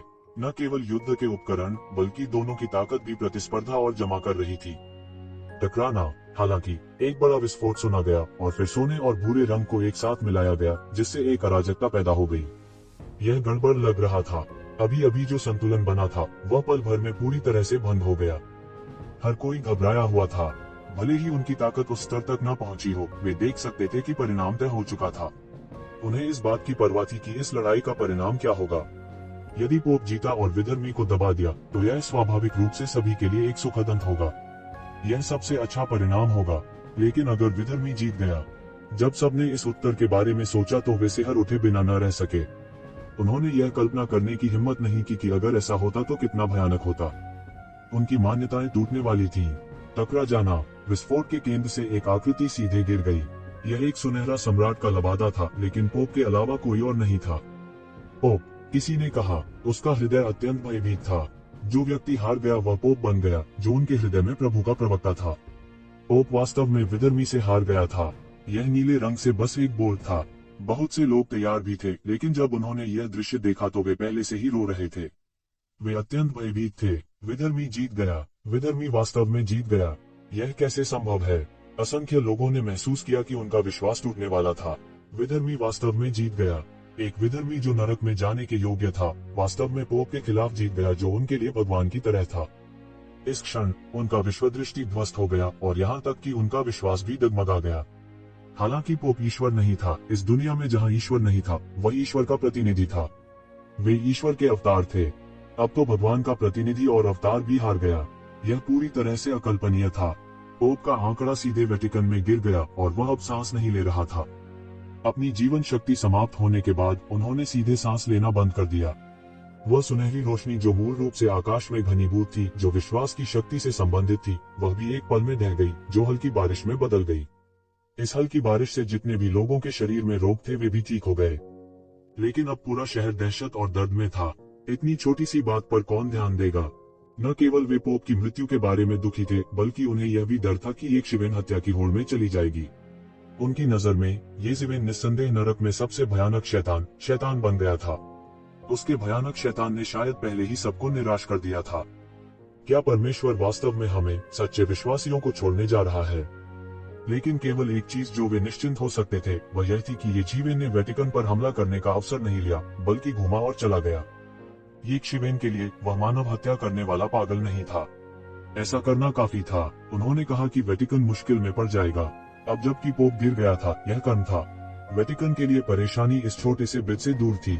येज़ेवेन ने वेटिकन के लिए अपना रास्ता मार लिया था, लेकिन अंत में वे उसका कुछ नहीं कर सके। यह वेटिकन की प्रतिष्ठा के लिए एक बड़ा आघात था जो हजारों वर्षों से संचित थी। इस बात का उल्लेख नहीं है कि सबसे मजबूत पोप का दुखद निधन हो गया था। सतह पर वेटिकन में शीर्ष बिजली घरों की कमी होगी। नए पोप को शायद सत्ता और लाभ के लिए संघर्ष करना होगा और एक दूसरे के साथ समझौता करना होगा। अगर वह गद्दी संभाल भी लेता तो ऐसी परिस्थितियों में शायद वह बुरी तरह पस्त हो जाता। जहां तक की और अभियान की मांग का संबंध है, यह पूरी तरह से बेकार था। इस समय अगर येज़ेवेन उनके साथ परेशानी की तलाश नहीं करती तो वे पहले से ही स्वर्ग का शुक्रिया अदा कर रहे होते। येज़ेवेन के साथ परेशानी की बात तो दूर की बात है। इस लड़ाई के माध्यम से वे यह भी देख सकते थे कि येज़ेवेन की ताकत उनकी कल्पना से कहीं अधिक थी। तथ्य यह है कि उसने अकेले ही वेटिकन को हराया था, पूरी दुनिया को चौंका देने के लिए पहले से ही काफी था। पूर्व में इतने शक्तिशाली पाषाण का प्रकट होना पूरे पश्चिम के लिए अच्छी बात नहीं थी। राक्षसी जानवरों के खिलाफ लड़ने के अलावा पूर्व और पश्चिम मूल रूप से किसी और चीज पर नजर नहीं रख सकते थे। उनके बीच काफी नोकझोंक भी हुई। मूल रूप से यह एक ऐसी स्थिति थी जहां एक पक्ष हार रहा था जबकि दूसरा लाभ प्राप्त कर रहा था। हालांकि इतनी बड़ी पृष्ठभूमि के साथ भी शायद डार्क चर्च भी इस अवसर को बेतहाशा विस्तार करने नहीं देगा। द डार्क चर्च पहले से ही काफी दबाव में था। उनके पास येज़ेवेन के साथ परेशानी देखने का समय कैसे हो सकता था। इस बात का जिक्र नहीं है कि पूर्व में प्रमुख परिवार और संप्रदाय पश्चिम में घुसपैठ करना नहीं छोड़ेंगे। पॉलिसी लंबे समय तक किसी भी जनशक्ति को नहीं बख्श पाएगा। भले ही वे कुछ जनशक्ति को बख्श दे, वे येज़ेवेन के लिए परेशानी पैदा करने की हिम्मत नहीं करेंगे और केवल मोर्चे को स्थिर करने की हिम्मत करेंगे। और येज़ेवेन का लक्ष्य भी प्राप्त हो जाएगा। पोप के गिरने की खबर तेजी से पूरी दुनिया में फैल गई। इस खबर से हर कोई सन रह गया। झांग परिवार की गति और भी मजबूत हो गई। इतने शक्तिशाली पूर्वज के साथ झांग परिवार निकट भविष्य में बेहद समृद्ध होगा। और येज़ेवेन जिसने ऐसा किया था ने और कोई लक्षण नहीं दिखाया। वह सबके सामने गायब हो गया। कम से कम अधिकांश लोगों की नजरों में उसे गायब हो गया माना जाता था और फिर कभी दिखाई नहीं देता था। 200 साल चुपचाप बीत गए। जल्द ही 200 साल पहले येज़ेवेन की उपस्थिति को अधिकांश लोग भूल गए थे। यहाँ तक कि उस वातावरण में भी जहाँ प्रलय के बाद हर कोई मार्शल आर्ट का अभ्यास करता था, यह कहा जा सकता है कि एक पूरी पीढ़ी बीत चुकी थी या यहाँ तक कि 2 या 3 पीढ़ियों का जन्म हो चुका था। आखिरकार अधिकांश लोग उच्च स्तर पर अभ्यास नहीं कर सकते थे। जो लोग जियानेटियन क्षेत्र में अभ्यास कर सकते थे उन्हें एक प्रतिभाशाली माना जा सकता है। लेकिन एक जियानेटियन बिजलीघर केवल 200 से अधिक वर्षों तक जीवित रह सकता था। मार्शल आर्ट के क्षेत्र में गैप के साथ उम्र का फासला भी बढ़ेगा। महान एकता की पौराणिक दुनिया नहीं उतरी। इसके विपरीत इसे कठोर वर्गों में विभाजित किया गया था। यह 1000 साल से भी पहले के सिद्धांत का घोर उपहास था। प्रत्येक आधार शहर को संभ्रांत और धनी क्षेत्रों और शांतिपूर्ण क्षेत्रों में विभाजित किया जा सकता है। हालांकि 1000 साल की तकनीकी प्रगति पृथ्वी को हिला देने वाली नहीं थी, लेकिन यह हजारों साल की जिद्दी बीमारी को खत्म करने के लिए पर्याप्त थी। किसी भी मामले में गरीब, चाहे वे कितने भी दयनीय क्यों न हो, जन्म से मृत्यु तक पर्याप्त सामाजिक लाभ थे। हालांकि उन उच्च स्तरीय लोगों के लिए 200 साल कम समय नहीं था। वास्तव में अतीत में सत्ता में अधिकांश लोग अभी भी थे। वे उस व्यक्ति को कभी नहीं भूल सके जिसने उन्हें भयभीत किया। 200 साल आम लोगों के लिए जीवन भर थे, लेकिन एक महान संत के लिए जो अधिक से अधिक 1000 वर्ष से अधिक का था, वह अपने जीवन के शिखर पर भी प्रवेश नहीं कर पाया था। यहाँ तक पृथ्वी के भयानक वातावरण के साथ एक महान ऋषि जो 1000 साल से अधिक उम्र के थे, उनके जीवन का आधा हिस्सा ही माना जा सकता था। ऐसा व्यक्ति कैसे मर सकता है? क्या धरती पर ऐसा कुछ था जिससे उस राक्षस को खतरा हो सकता था? वह जरूर कहीं छिपा होगा। इसलिए भले ही येज़ेवेन 200 साल पहले वेटिकन सिटी की यात्रा के बाद फिर से नहीं दिखे, फिर भी लोगों ने झांग परिवार को कम आंकने की हिम्मत नहीं की। इसके अलावा मात्र 200 वर्षों में झांग परिवार एक विस्फोट की तरह था।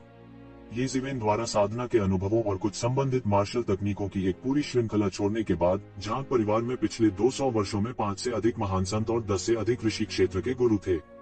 झांग ली, जो पहले ही महान साधु क्षेत्र में प्रवेश कर चुके थे, ने महान संत क्षेत्र की शिखर तक साधना की थी। थोड़े ही समय में झांग परिवार की ताकत में जबरदस्त बदलाव आया था। 100 साल से भी अधिक समय पहले झांग गुओजी ने भी महान साधु क्षेत्र में प्रवेश किया था और अंत में झांग परिवार को एक सर्वोच्च कबीला बनाते हुए सर्वोच्च पद पर चढ़ने की अपनी इच्छा को प्राप्त किया। हालांकि वह अब सेवानिवृत्त हो चुका था, झांग परिवार का शाही दरबार पर बेहतर नियंत्रण था। कई लोगों के मुंह में झांग परिवार वास्तव में एक सर्वोच्च कबीला, चीन और यहाँ तक दुनिया में नंबर 1 कबीला बन गया था। एक लंबे इतिहास वाले कई प्राचीन कुलों की ताकत के मामले में झांग परिवार के साथ तुलना नहीं की जा सकती है। हालांकि ये जिवेन के अनुभव और शक्ति तकनीकों के साथ साथ कई स्वर्गीय खजाने जो उसने पीछे छोड़ दिए थे, झांग परिवार की ताकत इतनी तेजी से बढ़ी थी कि बहुत से लोगों ने इसकी उम्मीद नहीं की थी। झांग परिवार, जिसे केवल शीर्ष कुलों में सबसे नीचे के रूप में माना जा सकता था, एक ऐसा अस्तित्व बन गया था जिसे हर किसी को एक झटके में देखना पड़ता था। यह माउंट शू और कुनलुन जैसे हजारों वर्षों की विरासत के साथ पुराने बिहेमोथ के बराबर भी हो सकता है। यह केवल पिछले 200 वर्षों में परिवर्तन था और झांग परिवार अभी भी विकास के तीव्र पथ पर था। यह अकल्पनीय था कि सैकड़ों या हजारों वर्षों के बाद यह किस हद तक पहुंचेगा। भले ही वर्तमान झांग परिवार के पास ये जिवेन न हो, यह दूसरों के दबाव की चिंता किए बिना मजबूती से खड़े होने के लिए पर्याप्त था। हालांकि झांग परिवार पिछले 200 वर्षों में अधिक से अधिक कम महत्वपूर्ण हो गया था। अन्य प्राचीन कबीलों की तरह वे धीरे धीरे जनता के सामने कम से कम दिखाई देने लगे, खासकर झांग गुओजी के कुछ दशक पहले सर्वोच्च पद से सेवानिवृत्त होने के बाद। झांग परिवार की पहली और दूसरी पीढ़ी और भी कम दिखाई दी थी। सब कुछ विरासत के साथ एक प्राचीन कबीले में बदल रहा था। आजकल झांग परिवार को अब चीन में महत्वपूर्ण पदों पर कब्जा करने और अपने परिवार की प्रतिष्ठा सुनिश्चित करने के लिए राज्य मशीनरी का उपयोग करने की आवश्यकता नहीं है। पहली और दूसरी पीढ़ी कई महान संत बन गए थे और तीसरी पीढ़ी भी ऋषि के दायरे में प्रवेश कर चुकी थी। यह झांग परिवार की सबसे बड़ी विरासत और सबसे बड़ा आत्मविश्वास था। ग्रेट फूजौ शहर के नागरिक क्षेत्र में एक बहुत ही साधारण दुकान थी। सजावट हजारों साल पहले की शैली की तरह थी और यह आसपास की आधुनिक शैली के साथ थोड़ी बाहर लग रही थी। पूरी गली के अंत में जगह थोड़ी दूर थी और सप्ताह के दिनों में बहुत से लोग नहीं थे। पूरी दुकान चकाचौंध दिख रही थी, लेकिन वह कुछ हस्तशिल्प बेच रही थी। आमतौर पर कुछ लोग इसके संरक्षण में होंगे। आखिरकार इस दिन और उम्र में असेंबली लाइन से मशीनों द्वारा सब कुछ उत्पादित किया गया था। ऐसे हस्तकला दुर्लभ थे। सुबह सुबह एक झुके हुए बूढ़े ने दुकान का दरवाजा खोला। हालांकि उसके बाल सफेद थे, लेकिन वह काफी मजबूत था। फिर वह अपने बगल वाली रॉकिंग चेयर पर बैठ गया और रॉकिंग करने लगा। वह अनिच्छा से तभी उठता था जब लोग होते थे, लेकिन सुबह बहुत लोग नहीं थे। दादाजी ये स्पष्ट आवाज सुनते देर न लगी। यह एक छोटी लड़की थी जो ऐसा लग रहा था जैसे वह जेद से उकेरी गई हो, कूद रही हो और उसकी ओर दौड़ रही हो। थम, छोटी लड़की सीधे जमीन पर गिर गई और उसका चेहरा धूल से ढक गया। धीरे करो छोटे बंदर, क्या तुम्हें चोट लगी है? बूढ़े के बूढ़े स्वर में कुछ लाचारी थी। यह ठीक है, यह चोट नहीं करता है। बच्ची खिलखिलाकर जमीन से उठ बैठी। वह जरा भी नाजुक नहीं थी। आजकल बच्चों को बचपन से ही आनुवांशिक औषधि का इंजेक्शन लगा दिया गया था। उनके शरीर को जोर से मारा गया था और सामान्य परिस्थितियों में उनकी त्वचा को तोड़ना मुश्किल था। बस इतना था कि उनके बदन पर कपड़े थोड़े गंदे थे। छोटी लड़की ने दौड़ना जारी रखा और सीधे बूढ़े व्यक्ति से जा टकराए। बूढ़े ने उसके चेहरे पर मुस्कान दिखाई और धूल से छुटकारा पाने के लिए उसके शरीर को थपथपाया। आज इतनी जल्दी क्यों उठे? बूढ़े ने पूछा। मैं आज बालवाड़ी जा रहा हूँ। मैं भविष्य में दादाजी ये के साथ नहीं खेल पाऊंगा, इसलिए माँ ने मुझे दादाजी ये को अलविदा कहने के लिए जल्दी आने को कहा। छोटी लड़की मासूमियत से मुस्कुराई, लेकिन उसकी आंखों में बेहद जीवंतता थी। एन, तुम्हारे जाने के बाद तुम्हें शिक्षक की बात माननी होगी और दूसरे बच्चों के साथ अच्छे संबंध बनाने होंगे, बूढ़े ने कहा। एन, माँ और पिताजी ने वही कहा। छोटी लड़की ने जोर से सिर हिलाया जैसे वह कुछ वादा कर रही हो। ओह दादाजी, बड़ी बहन ली कहाँ है? मैंने बड़ी बहन ली को बहुत दिनों से नहीं देखा है। ओह, तो छोटी नुआनुआंग यहाँ दादाजी से मिलने नहीं बल्कि बड़ी बहन ली से मिलने आई है, बूढ़े ने सीधे चेहरे से पूछा। जरूरी नहीं। छोटी लड़की थोड़ी शर्मिंदा थी और उसका प्यारा सा चेहरा थोड़ा शर्मिंदा था। मैं भी यहाँ दादाजी ये देखने आया हूँ। हा। बूढ़ा हंसी में फूट पड़ा। उसकी आवाज ऊंची और स्पष्ट थी। ये जिवेन ने लड़की के सिर पर थपथपाया। वह अपनी जीभ बाहर निकालकर बहुत प्यारी लग रही थी। हालांकि वो कुछ शर्मिंदा थी कि उसके विचारों को एक शिवेन ने समझ लिया था। दादाजी, ये बहन ली को आने में इतना समय क्यों लगा? नुवानुवान ने सीधे पूछा जब उसने महसूस किया कि एक शिवेन ने उसके विचारों को समझ लिया था। ओह, वह बहुत बहुत व्यस्त है। वह अब एक बहुत ही उच्च अधिकारी है, तो वह इतनी बार कैसे आ सकती है? ये जिवेन ने हंसते हुए कहा। नुवानुवान डॉन से पूछ रही थी। 200 साल हो गए थे। उसने 200 वर्षों तक कभी हार नहीं मानी थी। ये शिवेन जानती थी कि डॉन उसमें दिलचस्पी रखता था, लेकिन वह ऐसा व्यक्ति नहीं था जो उसे खुशी दे सके। वह जल्दी या बाद में निकल जाएगा। जब ऐसा हुआ तो क्या वह उसे अकेला छोड़ने वाला था? इसलिए उसने जल्दी से खुद को डॉन से दूर कर लिया। हालांकि डॉन उसकी कल्पना से कहीं अधिक जिद्दी था। 200 वर्षों में वह कभी कभी आती थी, कभी कभी वह एक शब्द नहीं कहती और वहीं बैठ जाती। वो ये शिवेन के लिए खाना भी बनाती थी। ये शिवेन उसे मना नहीं सका, इसलिए उसने उसे जाने दिया। हालांकि दोनों ने एक शब्द नहीं कहा, लेकिन उनके बीच मौन सहमति थी। दोनों में से किसी ने इशारा नहीं किया। धीरे धीरे आस पड़ोस के लोगों को मामले की जानकारी हुई। आखिरकार डॉन ने हर बार आने पर इसे छुपाया नहीं। 200 वर्ष बीत चुके थे। न केवल ये कबीले में बड़े बदलाव हुए थे, बल्कि उन दोनों में भी बड़े बदलाव आए थे। ये जिवेन खुद भी बूढ़ी और बूढ़ी हो गई थी। वह एक साधारण व्यक्ति की तरह धीरे धीरे बूढ़ा हो गया था। एक किशोर से, एक जवान आदमी से, एक अधेड़ उम्र के आदमी से और फिर एक बूढ़े आदमी से। थोड़ा थोड़ा करके वह धीरे धीरे भ्रष्टता में गिर गया था। शायद कोई भी उनकी मैली आंखों से नहीं देख पाएगा कि वे कभी एक शालीन व्यक्ति थे। उनकी तुलना में डॉन ज्यादा नहीं बदला। उसका फिगर अभी भी खूबसूरत और हॉट था। उसके पास एक युवा चेहरा था, लेकिन 200 साल पहले की तुलना में वह अधिक परिपक्व और अनुभवी दिखती थी। इसलिए छोटी नुवानुवान ने उन्हें दादाजी ये कहा, जबकि उन्होंने डॉन ली सिसली कहा। वरिष्ठता के इस अंतर ने डॉन को हर बार चिढ़ाया। ये जिवेन केवल कड़वाहट से मुस्कुरा सकते थे और अपना सिर हिला सकते थे। उसने कुछ कहा नहीं।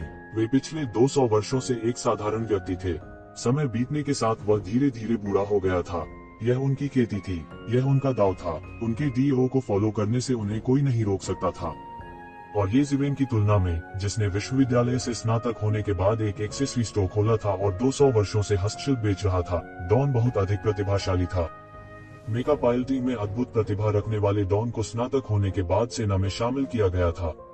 200 वर्षों में वह एक बॉटम फीडर सैनिक से चीन के 8 कॉस्मोस बेड़े के कमांडर इन चीफ के पद तक गई। यह कहा जा सकता है कि वह महान शक्ति रखती थी और प्रसिद्ध थी। उसे लोगों की देवी कहा जा सकता है। हालांकि वह व्यस्त और व्यस्त होती जा रही थी, फिर भी वह हर 2 महीने में यहाँ आने के लिए हमेशा समय निकालती थी। 200 साल तक बारिश हो या धूप, समय ने उसे धैर्य नहीं खोने दिया। इसके बजाय इसने उसे और अधिक दृढ़ बना दिया। यह कैसे कहा जा सकता है कि एक शिवेन बिल्कुल भी द्रवित नहीं हुई? यह सिर्फ इतना था कि उसकी नियति में यहाँ से संबंधित नहीं होना था। उसने किसी की दया को स्वीकार करने की हिम्मत नहीं की और वह किसी को देर नहीं कर सकता था। पिछले 200 वर्षों में उसके पद में वृद्धि के अलावा उसकी खेती भी बढ़ रही थी। अभी कुछ समय पहले उसने महान संत के क्षेत्र में कदम भी रखा था। तो जिवेन ने उसकी बहुत मदद नहीं की। सबसे पहले उसके पास असाधारण प्रतिभा थी। दूसरी बात, ये जिवेन जानती थी कि झांग परिवार ने पर्दे के पीछे बहुत योगदान दिया है। पड़ोस में हर कोई डॉन के बारे में जानता था, तो झांग परिवार कैसे नहीं जान सकता था। हालांकि उन्होंने उसे परेशान करने की हिम्मत नहीं की। वे अप्रत्यक्ष रूप से डॉन की मदद कर रहे थे। अन्यथा, हालांकि डॉन के परिवार का कुछ प्रभाव था, लेकिन उसके लिए 200 साल की छोटी अवधि में इतने उच्च पद पर चढ़ना पर्याप्त था। खेती की तकनीक और संसाधन जो ये जिवेन ने झांग परिवार में पीछे छोड़ दिए थे, गुप्त रूप से सेना के नाम पर डॉन को पुरस्कृत किए गए थे।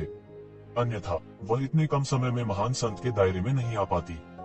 और महान संत के क्षेत्र में कदम रखने के बाद उसकी प्रतिष्ठा और भी बढ़ गई। उसने वास्तव में चीन की सेना के उच्चतम सोपानों में कदम रखा था।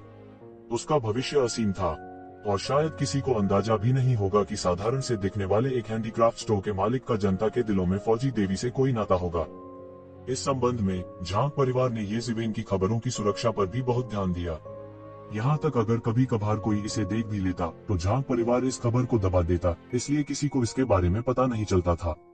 डॉन के बारे में सोचते हुए ये जिवेन के चेहरे पर अनजाने में एक मुस्कान आ गई। ध्यान का केंद्र होने की स्थिति में उसे कदम से कदम मिलाते हुए उसने एक कायापलट देखा। ओह दादाजी, ये अगली बार जब बहन ली आए तो आपको नुवानुवान को तुरंत सूचित करना होगा। नुवानुवान ने ये जिवेन को देखा और गंभीर चेहरे के साथ कहा। जाहिर है यह मामला उनके लिए बहुत महत्वपूर्ण था। ये जिवेन हंसे और कहा, समझ गया। मुझे नहीं पता कि तुम दोनों ने इतनी अच्छी तरह से क्यों मारा। उसने नुवानुवान के छोटे से सिर को थपथपाया और मुस्कुराते हुए कहा, ठीक है चूंकि तुम किंडरगार्टन जा रही हो, सावधान रहो, देर मत करो, जल्दी करो। एन मिल गया, अलविदा दादाजी। ये नुवानुवान ने समझदारी से सिर हिलाया और येशिवेन को विदाई दी। दूर से येशिवेन ने देखा कि नुवानुवान के माता पिता उसे दूर से देख रहे थे। उसकी आंखें क्षण भर के लिए समाधि में चली गईं। यह ऐसा था मानो नुवानुवान के पिता कई साल पहले इतने ही बूढ़े थे। यहाँ तक कि नियान नुवानुवान के दादाजी भी ऐसे ही दिखते थे। दादा दादी की 3 पीढ़ियां हुई। एक पीढ़ी बूढ़ी हो रही थी, अगली अपने चरम पर थी और अगली बड़ी हो रही थी। संसार ऐसा था, अंतहीन। कुछ और वर्षों में नुवानुवान का एक परिवार होगा, उसका भी अपना परिवार होगा, फिर उसके बच्चे और पोते होंगे। क्या लोग ऐसे नहीं थे? उनका जीवन जल्दबाजी में बीत जाएगा और वे कभी भी अपनी जवानी को समझ नहीं पाएंगे। उसकी आंखों के कोने कुछ नम थे। वह क्या सोच रहा था पता नहीं चल रहा था। येशिवेन कुछ समझ गई थी। उसके दिल में कांटे जैसा कुछ था और उसी क्षण वह फूटने वाला था। जब उसने यह दृश्य देखा तो उसके हृदय की कठोरतम जिद सहसा टूट पड़ी। उसे अभी भी नुवानुवान के पिता के चेहरे की वह झलक याद थी जब वह खुशखबरी सुनाने के लिए दौड़ता था। पहली बार पिता बनने की खुशी थी। अचानक एक प्राचीन रिंगटोन बज उठा। इस दिन और उम्र में कौन अब भी इतनी प्राचीन रिंगटोन का उपयोग करेगा? ये शायद येशिवेन जैसा पुराना साथी था। उसने अपना फोन निकाला और कॉल बटन पर टैप किया। उसके सामने एक प्रक्षेपण दिखाई दिया। उस पर सेना की वर्दी पहने एक बहादुर और प्यारी लड़की थी।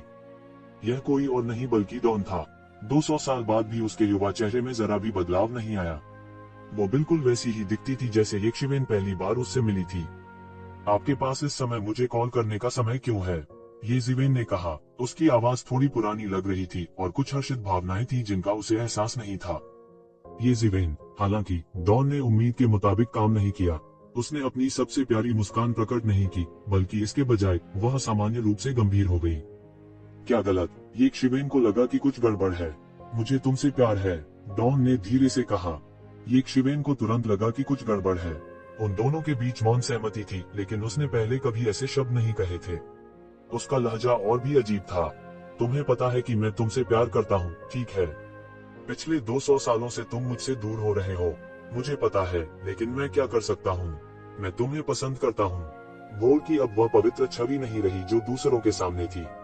उसकी आवाज सिसकियों से दब गई थी। तुमने मुझे कोई जवाब क्यों नहीं दिया? क्यों? क्यों? उसकी आंखों के कोने नम थे। पिछले 200 वर्षों में समय ने उसके चेहरे पर कोई निशान नहीं छोड़ा था। येशिवेन को नहीं पता था कि क्या कहना है जब ये शब्द उसके मुंह तक पहुंचे। उन्हें कैसे कहना चाहिए? उनके कहने की क्या बात थी? सुनो, मेरे पास ज्यादा समय नहीं है, इसे छोटा करो, डॉन ने कहा। भविष्य में जब मैं आसपास नहीं रहूंगा तो आपको अपना अच्छा ख्याल रखना होगा। अगर हम अगले जन्म में फिर मिले तो क्या तुम मेरा पीछा कर सकते हो? मैं बहुत थक गया हूँ। वीडियो कॉल के दूसरी तरफ से हंगामा होने लगा। गालियों का सिलसिला चल पड़ा। इसके अलावा आखिरी वाक्य, येशिवेन तुम बड़े कमीने। येशिवेन तुरंत अपनी कुर्सी से उछल पड़ी। उत्तेजित भाव से उसने कहा, क्या हुआ तेरी तरफ? हालांकि वीडियो कॉल बंद कर दिया गया था, उन्हें कोई खबर ही नहीं मिल रही थी।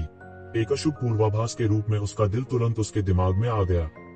प्रिय दर्शकों, हमारे पास एक महत्वपूर्ण समाचार है। हमारे पास एक महत्वपूर्ण समाचार है। उस समय स्टोव में दशकों पहले खरीदा गया टेलीविजन सुबह की खबर प्रसारित कर रहा था। उस समय एक जरूरी समाचार अचानक प्रसारित किया गया था।